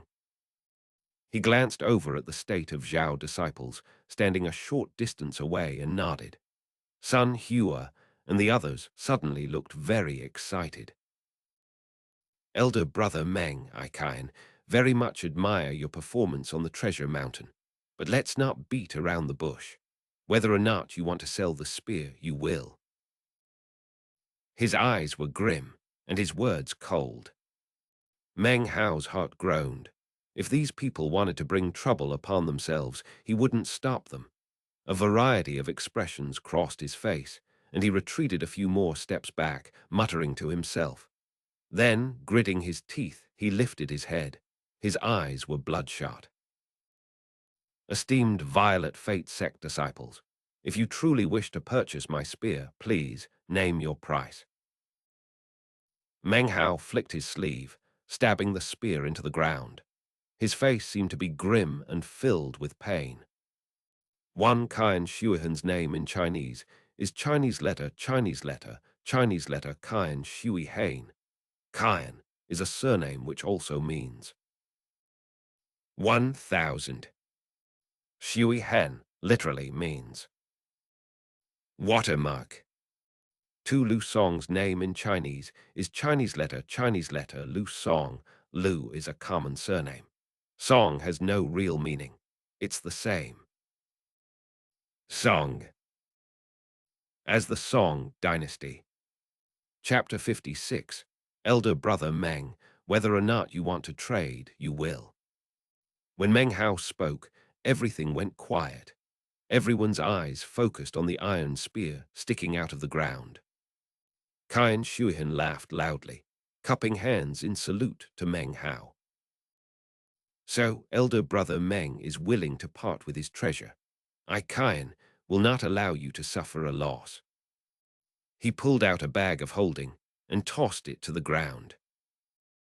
Here are 500 spirit stones. Clinking sounds rang out as 500 spirit stones appeared, forming a small mountain. Off to the side, the state of Zhao disciples watched, gloating over Meng Hao's misfortune. 500 spirit stones was not a small amount, but also not a very large amount. If he sold a treasured item for that amount, he would become a laughingstock.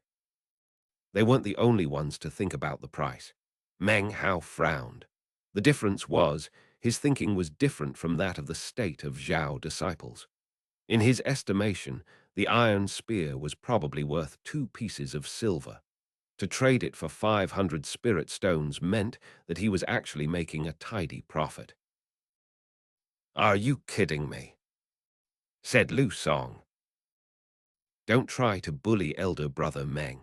You think you can buy a treasure like that with just 500 spirit stones? I will buy it for 1,500 spirit stones." With a cold harumph and the flick of a sleeve, he produced a bag of holding. More clinking sounds rang out as 1,500 shining spirit stones emerged, producing a pile much higher than Kian Shuihan's. It was a grand sight which left everyone nervous with anticipation. The state of Zhao disciples' hearts pounded. To them, 1,500 spirit stones was a lot.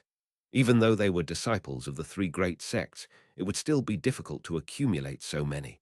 They panted as they watched. Even Sun Hua seemed to quiver with eagerness. Zhou Kai stood behind him, dumbfounded. His admiration for Meng Hao grew even stronger, and he felt regret in his heart. He shouldn't have called out Meng Hao's name just now. He sighed, realizing that it was his fault that Meng Hao was being forced to sell his treasure. "Junior Brother Song really does have gall," said Kian Shuihan, giving Lu Song a cold look. He was determined to win the treasure. As far as he was concerned, it was his ticket into the inner sect, and he would not give up, no matter what price he had to pay. As of now, his true opponent was Lu Song. The two of them could clearly not discuss acquiring the spear together. "All of you, give me your spirit stones," said Kian Shuihan, turning to looking at the 5 or 6 disciples behind him. "When we return to the sect, I will find a way to repay you." Without hesitation, they opened their bags of holding and produced all of their spirit stones. 2,100 spirit stones. Kian Shuihan said coolly, looking as if he didn't care in the slightest. "Elder Brother Meng, these are all the items that I possess." He gave a cold look to Lu Song. Lu Song's face twisted. The 1,500 spirit stones he'd offered had been borrowed from the handful of fellow disciples behind him. Seeing how many Kian Shuihan had produced, as well as Meng Hao's apparent hesitation, he suddenly slapped his bag of holding. "Elder Brother Meng, I have no more spirit stones, but I have medicinal pills." A bottle appeared in his hand. "Here are 3 heavenly water pills, suitable for any cultivator of the 8th level of qi condensation or lower. It is one of the best pills produced by the pill cultivation workshop of our Violet Fate sect. Each pill is worth 500 spirit stones. The burning look in the eyes of the state of Zhao disciples grew more intense. They knew how valuable heavenly water pills were. Sun Hua's breathing grew heavier. He had heard the elders of his sect speak of heavenly water pills, and knew that they were one of the three most effective types of pills within the southern domain for 8th-level Qi condensation cultivators. Even within the Violet Fate sect, prominent members of the outer sect would have a hard time getting their hands on one. Qian Shuihan frowned, his eyes fixed on Lu Song. Clenching his jaw, he slapped his bag of holding and produced his own pill bottle. "I have no heavenly water pills," said Qian Shuihan dramatically. "But seeing that elder brother Meng is of the 7th level of Qi condensation, please accept these 7 earthly spirit pills. They were awarded to me for meritorious service within the sect. They are perfectly suited for the 7th level of Qi condensation. I have some piddling earthly spirit pills too," said Lu Song with a cold laugh. He looked back at the disciples behind him. They gritted their teeth and produced their bags of holding, handing over 10 earthly spirit pills. They looked with reddened eyes at Qian Shuihan and his group. "Elder brother Qian, look," said Meng Hao shyly. His heart beat rapidly. Qian Shuihan's face changed as he realized that his offerings didn't match up to Lu Song's. But this was his opportunity to enter the inner sect. He would not let it pass. "Junior brother Lu, you are determined to have it out with me today, aren't you? Fine." His eyes flashing fiercely. He slapped his bag of holding, and immediately a black beam shot out, transforming into a black spike. It glittered like lightning, producing multiple afterimages. The afterimages all came to rest on Qian Shuihan's hand, and everything grew quiet. It was pitch black and carried an air of indescribable sharpness. "Elder brother Meng, this is a magical item bestowed upon me by the sect. It is called the Hellfighting Spike. Cold and dark, if it wounds an opponent, the wound will freeze over and an intense coldness will enter their body." Qian Shuihan forced himself to ignore his heartache as he spoke. When the spike appeared, the faces of the disciples behind Qian Shuihan filled with envy. Lu Song's expression changed, and he looked distressed. He had never imagined that Qian Shuihan would take out the black spike. Meng Hao's eyes widened, and his heart raced even faster. It wasn't just him. A buzz of conversation arose among the nearby state of Zhao disciples. "That's a hellfighting spike from the Violet Fate sect. I've heard the elders speak of it. Only the Violet Fate sect possesses them. It said there are only 108 in existence. Each one is shockingly powerful." Sun Hua's mouth grew dry, and he stared fixated at the spike. He wished beyond anything that he could be Meng Hao. Then he could have this treasure. Lu Song's face continued to twist. Grinding his teeth angrily, he thought about the chance to join the inner sect and how there was only one spot available. He would not retreat from this opportunity. Enduring the disappointment, he slapped his bag of holding and produced a treasure.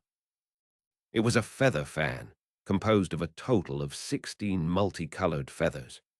As soon as it appeared, it emanated a shocking spiritual power which struck fear into the hearts of the onlookers. "Elder brother Meng, this is my most valuable treasure.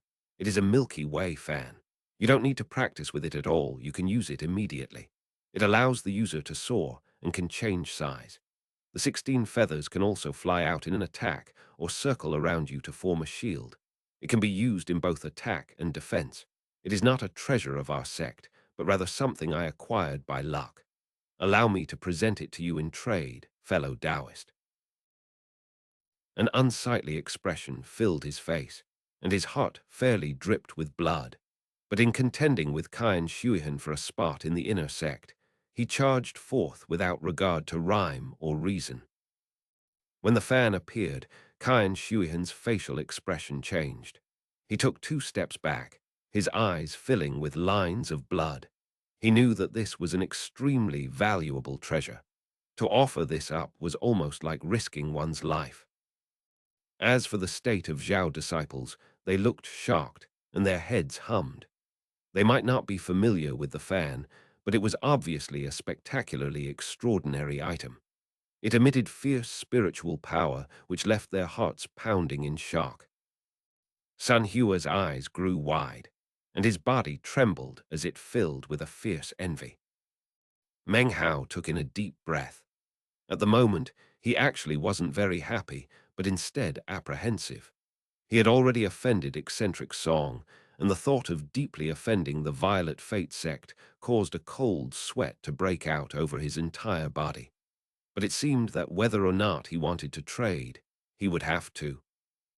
His current appearance, his frown, and the dark look in his eyes all made the onlookers think that he didn't view the treasures in front of him as valuable enough to trade. Elder brother Meng, I also have a plateau charging pill, useful at the 9th level of qi condensation. Ignoring the pain in his heart, Qian Shuihan slapped his bag of holding and produced a pill bottle. It is very precious. Any cultivator of the 9th level of qi condensation would go crazy upon seeing just one. Even though it can't compare to a foundation establishment pill, it's still very valuable.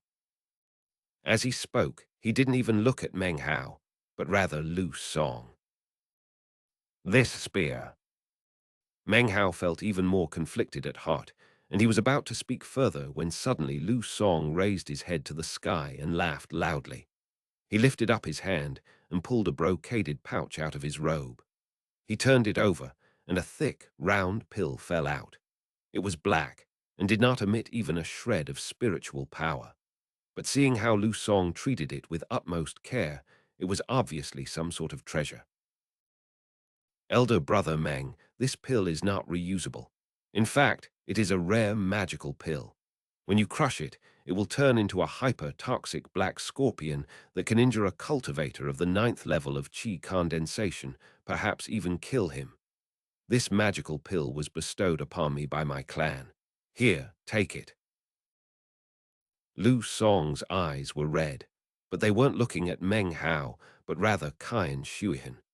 He held the magical pill up in trade, but he was actually using it to threaten Qian Shuihan, as if this were the tiebreaker. Qian Shuihan's expression changed, and his eyes flashed, filling with killing intent. But he quickly got himself under control, and then casually said, "Perhaps we should both trade for the treasure, then take it back to Elder Wu and let him decide what to do." Lu Song didn't respond. He didn't actually want to attack. If it were in a remote place where no one could see, perhaps he would. But things were complicated with so many people watching. He had only wanted to threaten Qian Shuihan. Upon hearing the suggestion, he nodded. Even though it hurt a bit, when he looked at the plateau charging pill in Qian Shuihan's hand, he could only clench his jaw and put his magical pill down in front of him. Seeing this, Qian Shuihan relaxed a bit. Without asking Meng Hao, he grabbed the iron spear and sped off. Lu Song went with him, also holding the spear. They shot toward the city gate, each of them eyeing the other suspiciously. The other Violet Fate sect disciples immediately charged after them, instantly disappearing through the city gate and off into the distance. They appeared to be heading in the direction of the State Shield mountain chain. Meng Hao's heart raced. Without hesitation, he flicked his sleeve, collecting all of the various objects. Then he turned and sped off as fast as possible. The eyes of the disciples of the state of Zhao glittered brightly, especially Sun Hua's. His eyes filled with fervor, and he moved to pursue and attack Meng Hao. But Meng Hao waved his right hand, and the fan flew out to land beneath his feet. His speed increased rapidly, and he shot off into the distance. At the same time, the middle-aged man sitting next to the pill furnace in the 100 Treasures Pavilion cracked open his eyes. They flashed like lighting as he watched Meng Hao disappearing. These Violet Fate sect disciples get worse and worse with each generation. He said coolly, they are idiots. Even though they don't have the spiritual sense of the foundation establishment stage, they should still be able to tell that thing is useless. Upon hearing this, Cairo Ling and the other girls, who had just watched everything happen, looked incredulous. It's just an iron spear, the man said quietly. That young member of the junior generation, surnamed Meng, he said it himself. He closed his eyes again. This chapter was sponsored by Tijandra Johans, Deep Bhattacharya, and Ngan Nguyen. Chapter 57, Was It Worth It?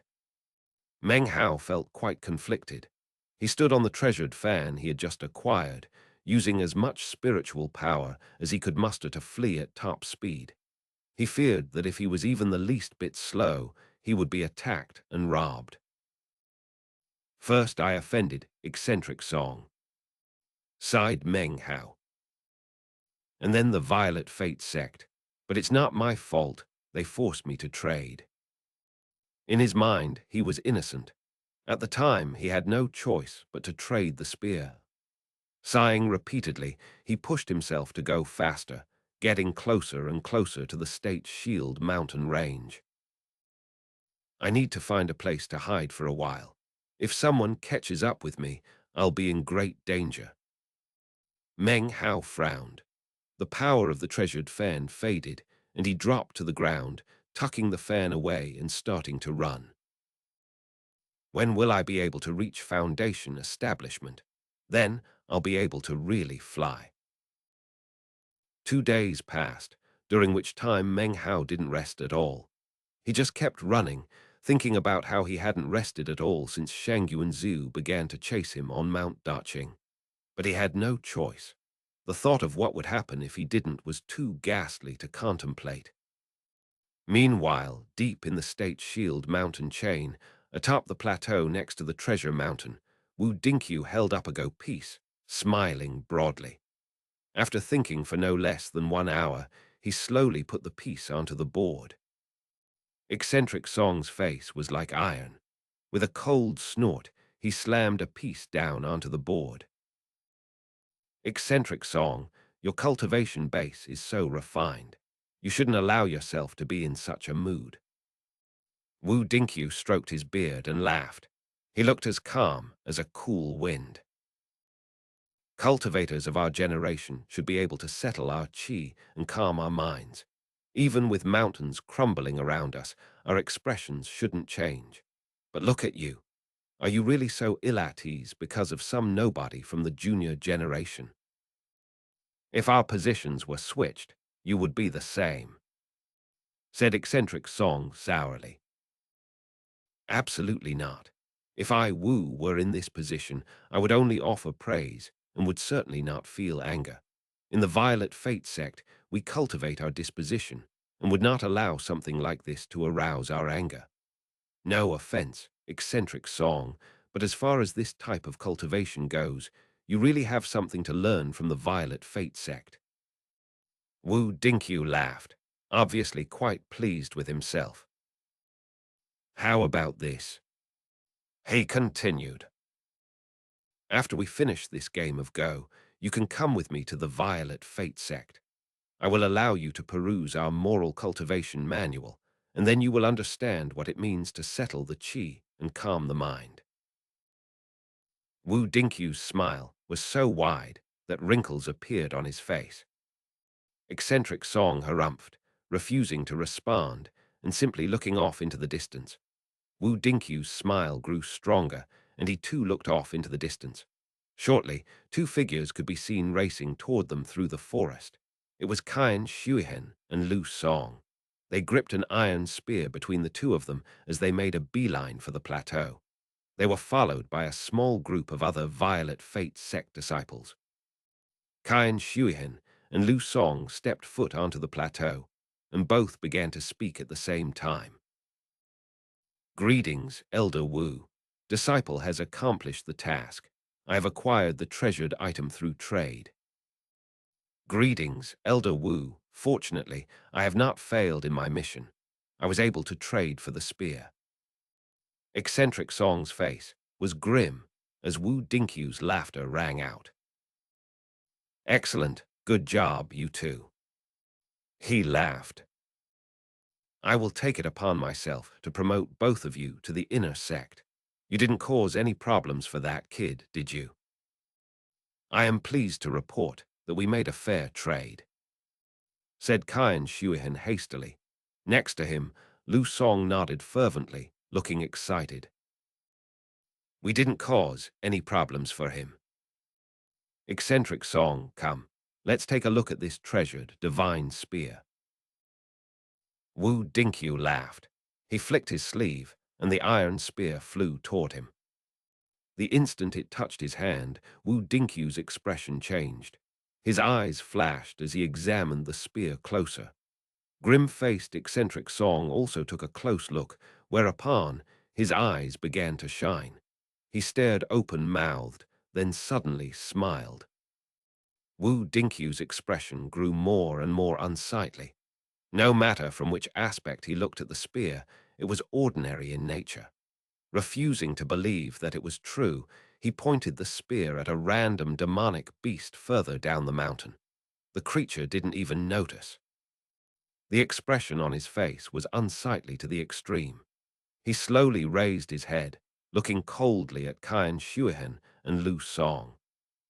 When they saw the look in Wu Dinkyu's eyes, their excitement faded and they began to tremble. Blank expressions filled their eyes. What did you trade for this spear? Asked Wu Dinkyu, one word at a time. Looking nervous, Kyan Shuihan said. Disciple gave 2,000 spirit stones, 7 earthly spirit pills, one of the sect's hellfighting spikes, and a plateau charging pill. Wu Dinkyu's face grew dark. Next, Lu Song spoke. Disciple gave 1,500 spirit stones, 3 heavenly spirit pills, a treasured fan, and a magical pill. Eccentric Song burst out laughing. It was the laughter of release, as if all of his pent-up depression from the past few days had suddenly disappeared. Wu Dinkyu was mad enough, but when he heard the price the 2 disciples had paid, along with Eccentric Song's peals of laughter, his rage exploded. He suddenly let out a furious roar. Good-for-nothing fools, this iron spear is a fake. It echoed out like thunder, shattering the go board. Cracks appeared on the surface of the mountain beneath his feet.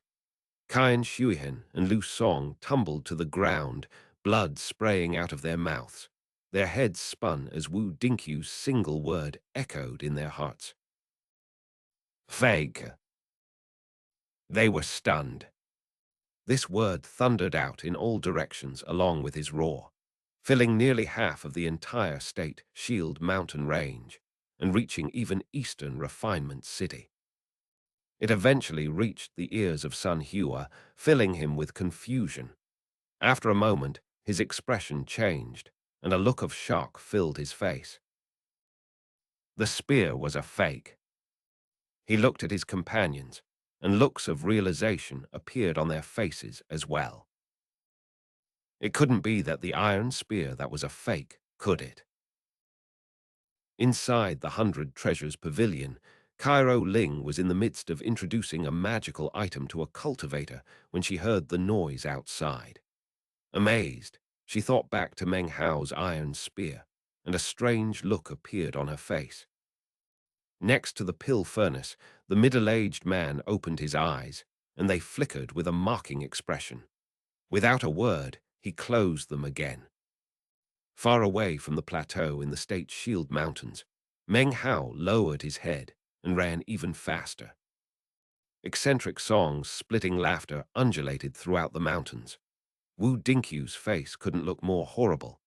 He, an elder of the Violet Fate sect, had been hoodwinked by a cultivator of the Qi condensation stage.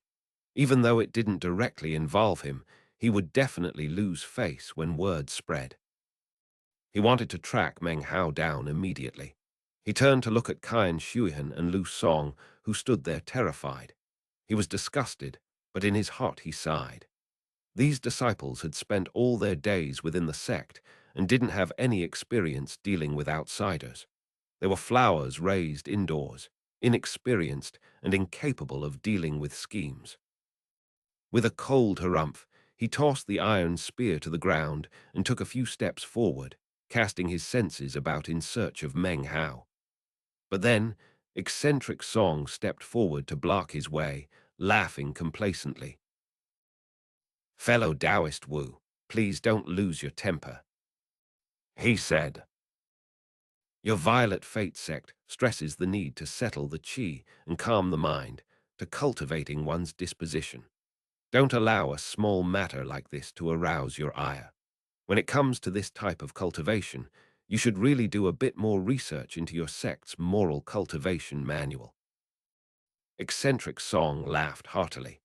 Earlier, he had been prevented from leaving no matter what he said, so of course now he would do the same thing to Wu Dinkyu. "You." Wu Dinkyu's face grew dark, and he stared fixedly at Eccentric Song, but he didn't say anything. "You broke the go board, so now we can't finish," said Eccentric Song with a smile. "How about this? You were going to take me to your Violet Fate sect, right? Well, let's go. We can chat and play Go for a few months." The depression had faded completely from his heart. Seeing Wu Dinkyu like this made him incredibly happy. As far as the treasures Meng Hao had taken, he didn't care anymore. What was most important to him was the look of outrage and insult on Wu Dinkyu's face. He pulled at Wu Dinkyu, clearly having no intention of allowing him to resist. Wu Dinkyu's heart was filled with gloom. He glared at Eccentric Song, then let out a long sigh.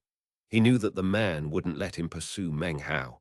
He stamped his foot angrily, then allowed Eccentric Song to pull him up into the air. "You useless imbeciles won't be able to keep up," said Wu Dinkyu, looking down at trembling xianxia and Lu Song. "The inner sect promotion is a failure. Return to the sect and immediately go into secluded meditation." The other disciples watched on, pale-faced. "Damn you, Meng Hao," said Lu Song, lowering his head, his face twisted with rage. "I will never forget this, you shameless bastard." He ground his teeth when he recalled Meng Hao's bashful expression, and it looked as if his eyes might erupt with flames. He had never met anyone so impudent in his entire life. The spear was obviously a fake. His face filled with pain when he thought of how much he had paid for it. When he thought about the lost chance to enter the inner sect, he was so angry that he almost spat up blood. "Shameless, despicable," said xianxia, thinking about his precious items. He picked up the iron spear. "Meng Hao, you are a complete scoundrel." As he thought about the failure of the inner sect promotion, he really seemed about to go crazy. And then he thought about all the medicinal pills and magical items, and his hatred for Meng Hao ascended to skies. The two of them looked at each other, sharing a look of pain. "We will place this spear up inside the sect to remind us that we must kill Meng Hao." Fierce killing intent filled their eyes, and yet the trial by fire was over, and they were required to return to the sect. Their rancor and murderous thoughts could only be concealed in their hearts, never to be erased. Meanwhile, Meng Hao was both scared witless and also felt that he was being accused wrongly. Sighing, he increased his speed, running as fast as he could for 7 days straight. Eventually, he found an immortal's cave in the deep mountains. Exhausted, he sat down cross-legged and began to meditate and do breathing exercises. Was it worth it? He sighed to himself. He was tired from the days of running, but had simply been too frightened of being caught. Now he was on his last legs. 2 days later at dawn, he opened his eyes and began running again. For half a month, he didn't dare to let anyone see him. Finally, deep in the remote mountains, when he felt it was safe, he used a flying sword to carve out a cave, then sealed himself inside to meditate. Chapter 58. This is not its world. 2 months passed. Meng Hao sat cross-legged in the immortal's cave in the deep mountains. Suddenly, a thunderous noise rang out, sending the nearby animals scattering. The large stone slab he had sliced out to seal the cave suddenly shattered into pieces. Stone fragments showered out in all directions as Meng Hao emerged from the immortal's cave. His hair hung down like a cloak around his scholar's robe. His eyes glittered like lightning, and a shocking aura emanated from him, as well as a pleasant, fragrant aroma. A look of joy filled his face. After having been in secluded meditation for such a long time, he let out a laugh which echoed out and sent the wild beasts running.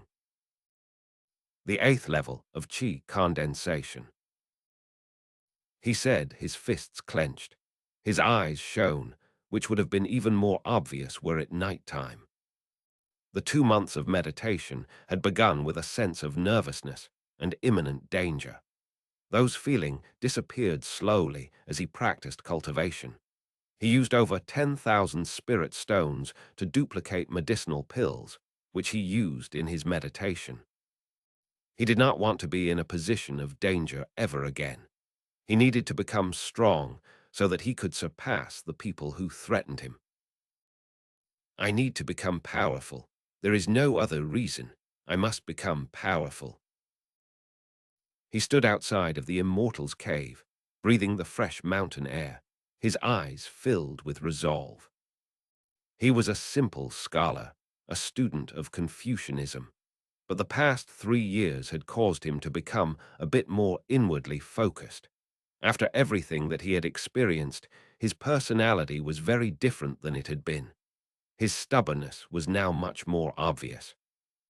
He had been stubborn in his refusal to give up even after failing in the imperial examinations. He had been stubborn in his struggles in the Reliance sect. He had been stubborn when he stood up to Wang Tengfei, and now he was stubborn in his hopes for the future. Becoming powerful is much the same as becoming rich. It is a dream that does not require a reason. If a reason is required, perhaps it is fear of being poor or weak. That is what Meng Hao believed. Life is an ever-burning flame, filled with exuberance. In life, one must be strong and never lower one's head. He looked up into the sky, thinking about the Reliance sect. He thought about the arrogant conceit of the experts from the state of Zhao. He thought of the coldness of the people who had tried to kill him. He thought of the gaze of that middle-aged Dao protector who had stood next to Wang Tengfei that night. My mother and father disappeared when I was young. If I hadn't struggled to improve myself, I wouldn't have lived down to this day. Instead, I would have resigned myself to the hopelessness. If I hadn't struggled to grow stronger during my time in the Reliance sect, I would never have become a member of the inner sect. Stubborn insistence on self-improvement. That is my path into the future. He let out a very long breath. Then he lifted his hand and flicked his sleeve. A black beam appeared which solidified into a black spike. Emanating a black glow, it shot toward a nearby boulder. A boom rang out, and the boulder, which was over 18 meters tall, collapsed into chunks, interspersed with pieces of black ice. They fell to the ground, emanating an intense coldness. With a look of satisfaction, Meng Hao waved his hand, and the black spike flew back to him. He moved his hand again, and this time a multicolored beam swirled around him. The 16-feathered fan appeared, flying back and forth as it followed the movements of his fingers. Suddenly, there was bang as the feathers separated. 16 beams of light circled around. The 16 feathers had become like flying swords, swift and fierce. They followed the movements of his hand, moving to spin rapidly around him, making an impenetrable shield, empowered by his spiritual power. Then the feathers reformed into a fan and settled onto his hand. It's too bad I didn't have enough spirit stones. The copper mirror really eats them up. Duplicating one earthly spirit pill required 100 spirit stones. Not a bad price. The heavenly spirit pill, useful upon reaching the 8th level of chi condensation, required 500. Just a bit too expensive. Thinking about spirit stones, he frowned. Of the 10,000 spirit stones he'd had, not many were left. During the 2 months he had spent breaking through from the 7th level to the 8th level, he had consumed over 80 earthly spirit pills. That was nearly 2 per day before he had broken through to the 8th level of chi condensation. In the future, he muttered to himself, I will require even more spiritual power to practice cultivation.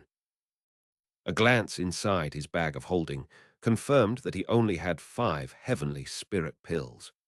He had already consumed one, and had calculated that to reach the 9th level of chi condensation, he would need roughly 150. I know I need a lot of spiritual power, but could it be that my excessive consumption of demonic cores has caused my body to begin to reject medicinal pills?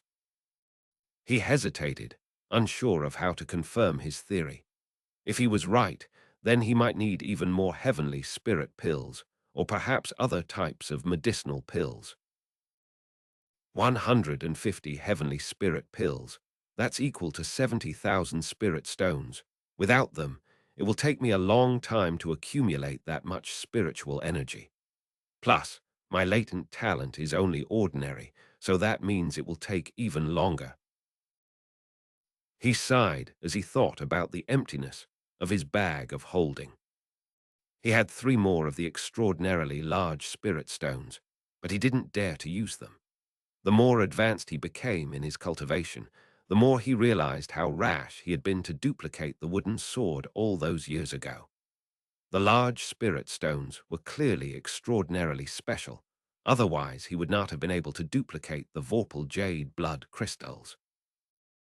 I won't use these large spirit stones unless it's absolutely necessary, he said resolutely. Maybe they will have some other use in the future. The fan beneath his feet began to shine brightly, and his body transformed into a ray of light which shot off into the distance. He was quiet as he traveled, circulating his spiritual energy. Eventually, the treasured fan began to fade and take on a more ordinary appearance. As he moved farther and farther away, he began to grow more at ease. After all these months, the Violet Fate sect disciples will surely have moved on. He was careful as he traveled, eventually emerging from the mountains. He looked off into the distance. If he was right, this area was close to the capital city of the state of Zhao. Once upon a time, he had yearned day and night to go to the capital city. This desire was second only to his dream of visiting the great Tang in the eastern lands. He sighed emotionally as he thought of his 3 years of examinations and 3 years of failures. He had never even made it to the final examinations in the capital city. Another 3 years had passed, and now he finally arrived, not as a scholar, but as a cultivator. As he approached the capital city, he stopped gliding and began to walk along the public road. He tied up his hair, and this, coupled with his scholar's robe, made him look just like the old scholar that he used to be. Although, while he had then been somewhat short, after years of cultivation, he was now tall and slender. His skin was still a bit dark, yet vigorous, emanating a strong air. He walked along absent-mindedly. It was March now, which was often a time for snowfall in the state of Zhao. As Meng Hao walked, the darkness of evening began to settle around him, and snowflakes began to slowly fall. Soon the ground was covered with whiteness, like a feathered quilt. The wind blew snow onto Meng Hao's hair. It didn't melt, but rather began to collect together. Everything was still and quiet. As he grew closer and closer to the capital city, a horse-drawn carriage approached from behind him, speeding forward at top speed. It seemed whoever was inside was afraid the city gates would be closing soon. It passed Meng Hao, kicking up billows of snowflakes in its wake. As it passed, the wind blew open the carriage's curtain just a crack, revealing a young scholar reading some texts. Meng Hao looked at him calmly, recalling his own similar appearance years ago. As of now, Meng Hao was clearly about 20 years old. However, inside, he felt much older. He let out a light sigh. Up ahead, the carriage came to a stop, and the curtain lifted up. The young scholar looked back at him, then stepped down out of the carriage and saluted Meng Hao with clasped hands. "Brother, are you going to Capital City for the imperial examinations?" Meng Hao quickly returned the salute. "Years ago I dreamed of doing so, but those dreams have long since faded. I just want to go take a look at the Tower of Tang." "That's a pity, my brother," he said, looking regretful. "Your bearing seems very refined. I thought perhaps we were fellow candidates. Are you sure you wish to give up on your aspirations to become an official?" The young man appeared to be about the same age as Meng Hao. Meng Hao shook his head silently. "Well, never mind," said the young scholar. He looked at Meng Hao's scholarly appearance and smiled warmly. "It's starting to snow harder, and it will be harder and harder to travel along the road. If it gets too late, you won't be able to enter the city. Brother, why don't you join me in the carriage? We should still have enough time to make it to the city." Meng Hao looked up at the sky, then back at the scholar. He bowed respectfully, then stepped up into the carriage. A fire crackled in a small oven inside, dispelling the bitter cold. This, coupled with the fact that an old family retainer drove the carriage, made it clear that the scholar came from a rich family. The old driver wore a wide bamboo hat, and the knuckles of his hands were large. It seemed he could do some kung fu. "I am Zheng Yang," the scholar said with a smile, warming his hands. "Brother, there's no need to be shy. We're both scholars, and scholars should help each other whenever possible." "I am Meng Hao," he said with a humble smile. "Many thanks to you, Brother Zhang." His gaze fell upon the book resting next to Zheng Yang. It was the Book of Rites. It looked very old and was obviously not a copy, but rather an ancient original text. "You're surnamed Meng," said Zheng Yang, his expression brightening. It was somewhat cramped inside the carriage, but he still managed to stand and give Meng Hao a respectful salute. "Such an honorable family name. So you're a descendant of King Fu. I have been disrespectful. Please forgive me, Brother Meng." Meng Hao stood and returned the salute. "There's no need to act like this, Brother Zhang. It's just a surname. My ancestors were resplendent, but as for me, I failed repeatedly in the imperial examinations, which has left me extremely ashamed." The two of them sat back down. "Brother Meng, you spoke incorrectly just now," said Zheng Yang solemnly. "Your surname will bring you good fortune. It has been passed down to you from ancient times. As a descendant of King Fu, even if you didn't pass the imperial examinations, as long as you have kindness and virtue in your heart, you can still live by the values of Confucius." Meng Hao thought silently for a moment, then lifted his head and looked at the scholar sitting in front of him. "Brother Zheng," he said quietly, "what is the true meaning of Confucianism?" "Courtesy, benevolence, loyalty, and the golden mean," he responded unhesitatingly. "This is Confucianism." Meng Hao didn't respond. He looked out through the curtain at the snowflakes filling the air. After a while, he spoke again in a cool voice. "What is the meaning of life?" "Life," said Zheng Yang, looking surprised. He hesitated for a while, not saying anything. The inside the carriage grew quiet, filled only with the sound of falling snow, which drifted in through the window. Meng Hao lifted up his hand and reached outside. Snowflakes gradually accumulated on his hand. Snow will only appear during winter, he said quietly, and can only exist in the cold wind. Therefore, its life exists only during the depths of winter. He pulled his hand back into the carriage and held it next to the copper oven. The snow began to melt, turning into water, which flowed through the creases of his palm. Snow can only live in the winter. When it nears a fire, it dies. That is its life.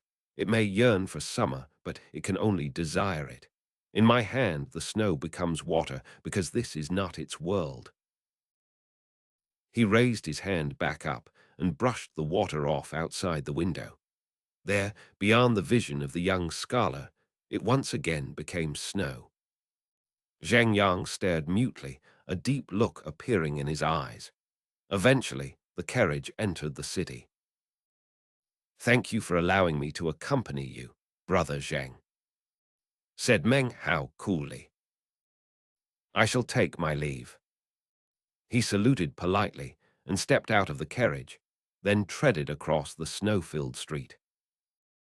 Yearning for summer, Zhang Yang murmured to himself, but only able to exist in the cold of winter, only able to look off into the distance, that is snow.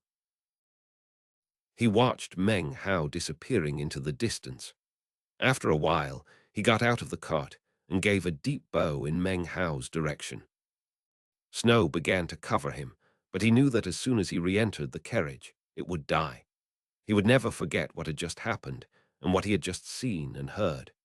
Years later, after he became a famous Confucian in the state of Zhao, he would think back to that windy winter night when the snow slowly melted into water, and he would think of a scholar named Meng Hao. Chapter 59. Unable to see Chang'an. The state of Zhao was in the southern part of the southern domain, which was connected to the western subcontinent. These two areas were separated from the rest of the Nanshan continent by the Milky Way Sea, although it is possible that long ago the Nanshan continent had not been split in this way. To state things more clearly, the state of Zhao exists on the edge of the southern domain, far from the sea. Only by passing over numerous mountains would the boundless Milky Way Sea become visible. The state of Zhao was not very large, nor was it heavily populated. However, the capital city was a bustling place. Even though the evening air was filled with falling snow, the houses glowed with lantern light, keeping everyone warm inside. Anyone who didn't own a house, who walked about in the snowy night, would feel an indescribable loneliness. Meng Hao walked down the street beneath the darkening sky. The crowds of people who would normally be visible during the day were nowhere to be seen. Anyone who moved about wore wide bamboo hats and kept their heads lowered as they hurried along. Looking off into the distance, Meng Hao could just barely make out the shape of a large, prominent building. It was a pagoda, a tower. The Tower of Tang. It was nearly 300 meters tall, almost like a mountain, capable of capturing the attention of anyone within the city. Snow surrounded it, but could not hide the evidence of the devoted care spent by the king of Zhao, the scholars, and the many other people who had constructed it. It faced the eastern lands, the great Tang and Chang'an. Meng Hao had never been to the capital city before, nor the Tower of Tang. He had never even seen it before. But as he walked down the street toward it, he knew beyond the shadow of a doubt that this was definitely the Tower of Tang. He had always imagined that one day he would become a government official, and then he would be able to climb to its top and stare out across the land. He looked at the Tower of Tang sitting there amidst the swirling snow. A long time passed before mother and father disappeared. He murmured to himself. A violet wind blew outside. People said it was an auspicious sign, and that a celestial being had appeared in the sky. He walked forward, staring at the Tower of Tang. He thought about everything that had happened that night. He would never be able to forget. That night, he lost his youth. From that night on, he would never again have a father and mother to rely on. That was when he began to grow strong. It was then that he started to dream of going to the eastern lands, to the great Tang. Rumors spread that his parents were dead, but Meng Hao knew that they were simply missing. They were out there, somewhere. He would never forget the violet robe his father had been wearing that night as he stood next to the window, looking out at the violet wind. Nor would he forget how his father had looked back at him, a disturbed look in his eyes. He would never forget that night, nor the quiet sound of his mother weeping. He had never spoken of these things to anyone, but had kept them buried deep in his heart. As the Tower of Tang grew closer and closer, he wondered why he was suddenly thinking about such things from the past. He sighed. The sigh broke to pieces in the snowy wind. It would never leave the capital city, nor the state of Zhao, nor the southern domain. It would not cross the Milky Way Sea, nor would it reach Chang'an. Maybe it's because Mother would always talk about the great Tang. He murmured.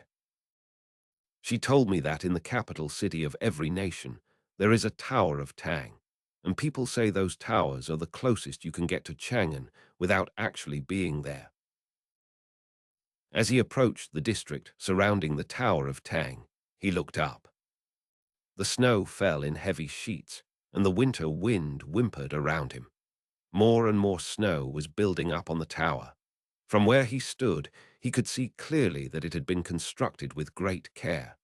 Its foundation was 8-sided, and it rose up like a massive pagoda. It was constructed from green material, and looked just like he had imagined it would. Despite the snow, soldiers patrolled around its perimeter. This area was a place only highly ranked officials and powerful people could enter in order to offer sacrifices and perform rites. But the mortal soldiers didn't notice as Meng Hao's body passed by and entered the tower. An ancient flight of stairs wound up inside, reaching slowly up toward the top. The walls were carved with brightly colored frescoes depicting the eastern lands, the great Tang and Chang'an. I remember Mother describing the great Tang to me. I was so small then that I didn't really understand what she was talking about. But now that I think about it, the way she described the eastern lands, the great Tang and Chang'an, it was as if she had seen them with her own eyes. If she hadn't, how could she have described everything in such detail? It was just like these carvings. He examined them as he ascended the stairs. Eventually, he reached the top of the tower and the end of the carvings. They had depicted life and culture, beautiful scenery, and countless amazing, legendary stories. It was all very moving and inspiring. Outside, the snow whistled about in the air, buffeted by strong winds. It lay thick on the top of the tower. Meng Hao took a deep breath and looked off into the distance. The only thing he could see was snow. He could not see the eastern lands, nor the great Tang, nor Chang'an. So you can't see Chang'an from here after all. He murmured quietly. He stood there quietly, wrapped up in countless thoughts. He was not a government official, here to offer sacrifices to the heavens. He was a cultivator of the 8th level of qi condensation. I walk a different path than before, but the direction is the same. The wind blew his hair about, and the snow stuck to him unmelting, as if it approved of his life, as if he too were snow. After a while, he sat down cross-legged and began to meditate quietly. During the night, the snow fell even harder. The lights shone within the houses of the capital city. From atop the Tower of Tang, everything grew pitch black and quiet. Within the quiet darkness, Meng Hao could see himself years ago, back in Yunji County, amidst the snow. The snowy night slowly passed. At dawn, Meng Hao opened his eyes. It was hard to say whether he glanced at the rising sun or if the rising sun glanced at him first. The city came to life with the dawn. Soon, the streets filled with throngs of people. Meng Hao watched the mortal world spread out before him. He observed silently all the way until night fell. Another dawn broke. 1 day, 2 days, 3 days. For 7 days, Meng Hao gazed down on everything. At first, his eyes had seemed faint and weak, but then they grew bright and finally calm. Something had changed in his mind. He had achieved a state of enlightenment regarding life itself. At dawn on the 8th day, he looked down to see officials and soldiers arrive at the Tower of Tang to perform a rite. A middle-aged man stood there wearing a golden robe. Behind him were crowds of people, standing neatly in formation. He offered sacrifices to heaven and earth, as did many of the commoners throughout the city. Meng Hao stood as they began to bow to the heavens. He left the tower, avoiding their obeisance. Stepping onto the treasured fan, he soared forward, knowing that the time had come for him to leave. As he prepared to depart, he looked back toward the tower one more time. When he did, his eyes grew wide. He watched as the people kowtowed outside of the Tower of Tang, which then began to glow softly. It was a sparkling glow that the mortals could not see, but someone filled with spiritual energy could. The light shot upwards, sending the clouds roiling, whereupon a huge vortex appeared. This also was invisible to the eyes of the mortals, but not to Meng Hao. He could see the vortex clearly, and it caused him to suck in a breath. He looked shaken. Inside the vortex, he could see an endless field of bones and ruins, filled with a ghastly aura and a curling, black fog. He couldn't see very many clear details, but could sense a mysterious and gruesome air roiling out.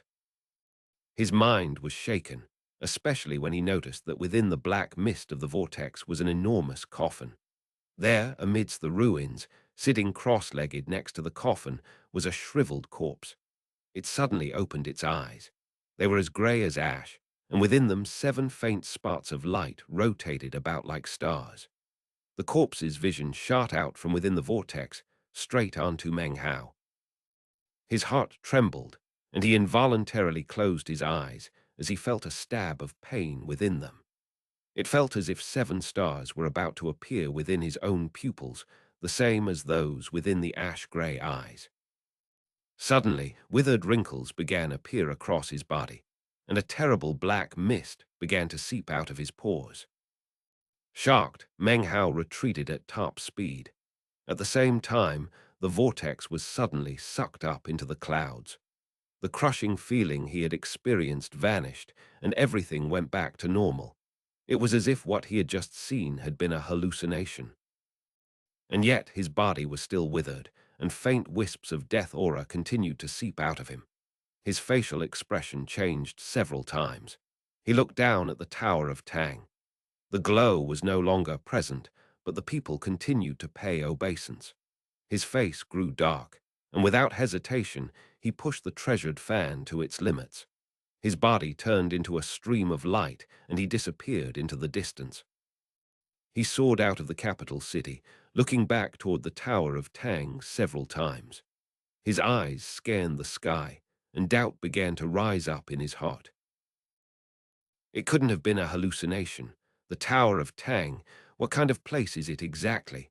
Originally, I thought it was a mortal place, but that's obviously not true. What was that place within the vortex? The ruins, the death aura, all those bones. His scalp grew numb as he thought about the corpse he had seen amidst the ruins.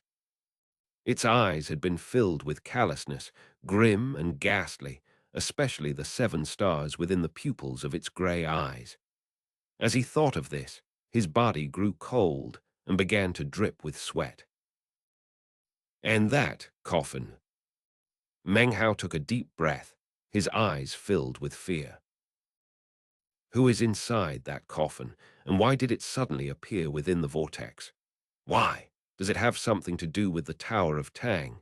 Does it have something to do with the Great Tang in the eastern lands?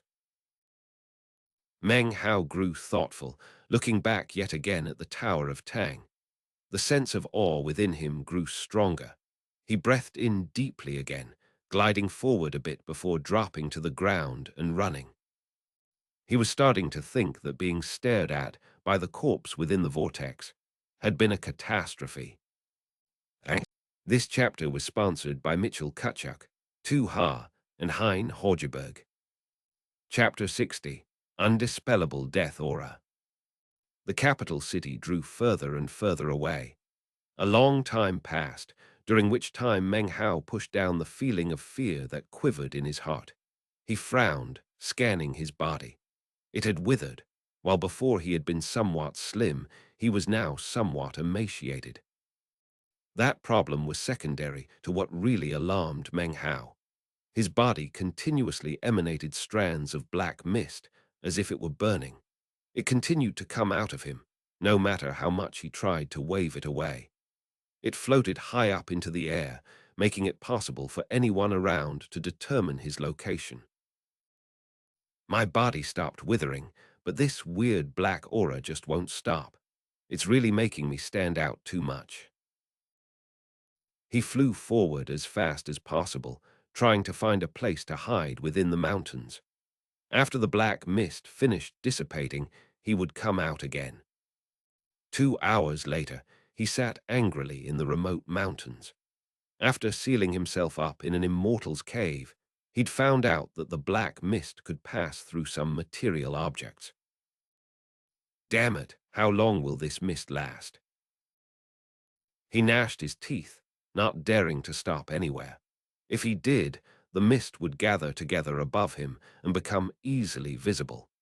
Anyone who saw it would definitely think there was some sort of treasured item nearby. Meng Hao frowned, pushing deeper into the mountains. He kept moving forward as fast as possible. When his spiritual energy ran out, he would consume a medicinal pill. It was only in this fashion that he could prevent the black aura from gathering together. It wasn't as easy to see when it was spread thin, although it still floated up visibly into the sky. 7 days passed.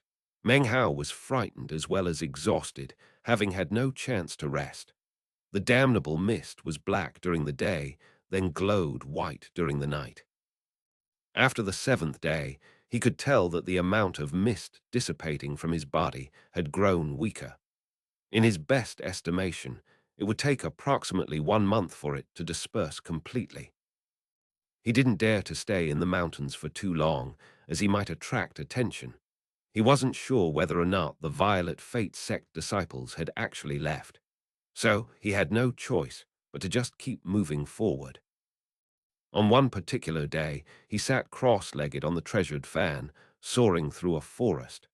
Suddenly, he lifted his head up, his eyes flickering. He could see 4 shapes speeding in his direction from a distance away. With a frown, he stopped flying and dropped to the ground. He slapped his bag of holding, and a flying sword appeared.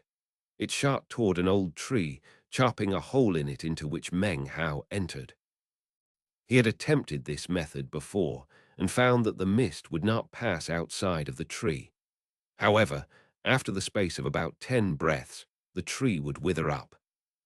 He had done this several times in the past week in order to avoid the detection of other cultivators. Sitting inside the hole in the tree, he waited for the 4 people to go away. Unfortunately, instead of passing by, they stopped nearby and began to look around carefully. One of them was a young man in a violet robe. His face was expressionless as he leaped to the top of a tree, the power of his cultivation base radiating out. In his hand, he held a white pearl. The black aura which had been emanating out from Meng Hao was instantly sucked into the white pearl, whereupon it began to turn black. Meng Hao's heart began to thump when he saw this. The group of people was made up of 3 men and 1 woman. The woman wore a long skirt and was rather beautiful. A mysterious look gleamed in her eyes, a look that others might describe as demonic. "Come to speak of it, it really is strange," she said. "This thick death aura, has appeared a lot recently in the mountains. The two men standing next to her frowned as they gazed around the forest. Regardless of what's causing it, we should leave once we finish absorbing the aura, said one of the men, sounding a bit nervous. Whatever is causing it is something very strange. It's probably better if we don't find out what it is. What are you afraid of? Said the woman with a smile. She gave a charming look to the violet-robed young man, her eyes shining with charm. With elder brother Yan here, we're safe from any danger. He's an inner sect disciple of the 8th level of qi condensation. He can prevent any disasters from occurring. And who knows, maybe we might even have a bit of good fortune. The young man with the pearl was of the 8th level of qi condensation and was obviously the leader. The others were all at the 6th level. It didn't take very long for the pearl to absorb all of the black aura. The pearl itself was now pitch black and didn't seem as if it could even absorb any more. Meng Hao sat there watching, lost in thought. "Let's go," said the man named Yan. He flicked his wide sleeve, and the four of them began to make their way off. As this happened, Meng Hao frowned. They were taking too long, and he had run out of time. The black aura was just now beginning to seep out from the top of the tree. As soon as it appeared, the man named Yan turned and looked at it, his eyes flashing. Meng Hao sighed, and then burst out from within the tree. He flicked his sleeve and sped off as fast as possible. His appearance surprised the four people, as did the black aura emanating from him. The man named Yan stared at him. "Fellow Taoist, please stay behind a moment," he called out. His hands flashed in incantation signs, and instantly a black wind sprang up which formed into the shape of a hideous, grinning skull. It opened its jaw and shot toward Meng Hao. He had asked for Meng Hao to stop, but this skull carried the full power of his 8th level of qi condensation. It moved as swift as lightning, with incredible power. At the same time, the two other men and the woman, their eyes glittering, attacked. Two flying swords and a jade bracelet transformed into beams of light which shot straight toward Meng Hao. The woman's jade bracelet let out a buzzing sound as it flew through the air, expanding in size as it prepared to smash him. Meng Hao frowned. He hadn't been in a good mood before, having been frustrated to the extreme by the black aura. At the moment, these people had arisen a strong killing spirit within him. He let out a cold snort. His right hand lifted up, and a roaring flame python appeared, 20 or 30 meters long. It shot toward the four incoming magical items, radiating blistering heat. A boom shook the air. The jade bracelet shattered, and the two flying swords melted away. The skull dissipated because of the collision. The flame python let out a wail and then vanished. 8th level of qi condensation, said the woman. The two men next to her gasped, their expressions intent. The cultivator surnamed Yan took a step forward, staring at Meng Hao. "I am Yan Ziguo, disciple of the Cold Wind sect," he said coolly, his eyes flashing like lightning. "Fellow Taoist, you don't need to be in such a hurry to leave. Could you please explain the thick death aura emanating from your body?" Meng Hao was at the 8th level of qi condensation, but so was Yan Ziguo, so he spoke in a voice as cold as ever. Meng Hao returned his cold stare and didn't say anything. He slapped his bag of holding, and in a flash, the treasured fan appeared. He shot away at high speed. Yan Ziguo looked at the fan in astonishment. "A magic item which grants flight. He's not of the Foundation establishment stage, so he can only glide. He'll be back on the ground shortly." Yan Ziguo's heart began to beat faster. The fan was a magical item that only disciples of the 9th level of qi condensation might get within his sect. With a cold harumph, he charged off in pursuit. The other three hesitated for a moment, then followed him. "Damn it," said Meng Hao, his eyes growing even colder. His opponent had seen the power of his cultivation base, as well as his use of magic, both of which were clearly warnings, and yet he still pursued. Meng Hao felt extremely annoyed. His hand moved in incantation patterns, and then he pointed back at the four pursuers. Instantly, four beams of light shot out, four of the feathers from the fan. They cut through the air like flying swords, heading straight for the four people behind him. Yan Ziguo narrowed his eyes and smacked his bag of holding. A small wooden shield appeared, about the size of his palm. It quickly expanded to the size of a head as it flew forward to meet the feather. A violent boom sounded out as they slammed into each other. As for the other three, looks of shock appeared on their faces, and they scrambled to produce magical items. Amidst the ensuing explosions, they spat blood out from their mouths and retreated, looking terrified. Those three feathers weren't damaged at all. Meng Hao waved his finger, and they shot back toward Yan Ziguo. Yan Ziguo's face twisted, and he opened his mouth with a howl. A green mist suddenly emitted from his pores, forming a dense fog which circulated around him, turning into a giant green skull. It flew directly toward the three incoming feathers. Banging sounds rang out, and the skull collapsed. The three feathers no longer glowed and were now twisted and warped. They flew back to Meng Hao.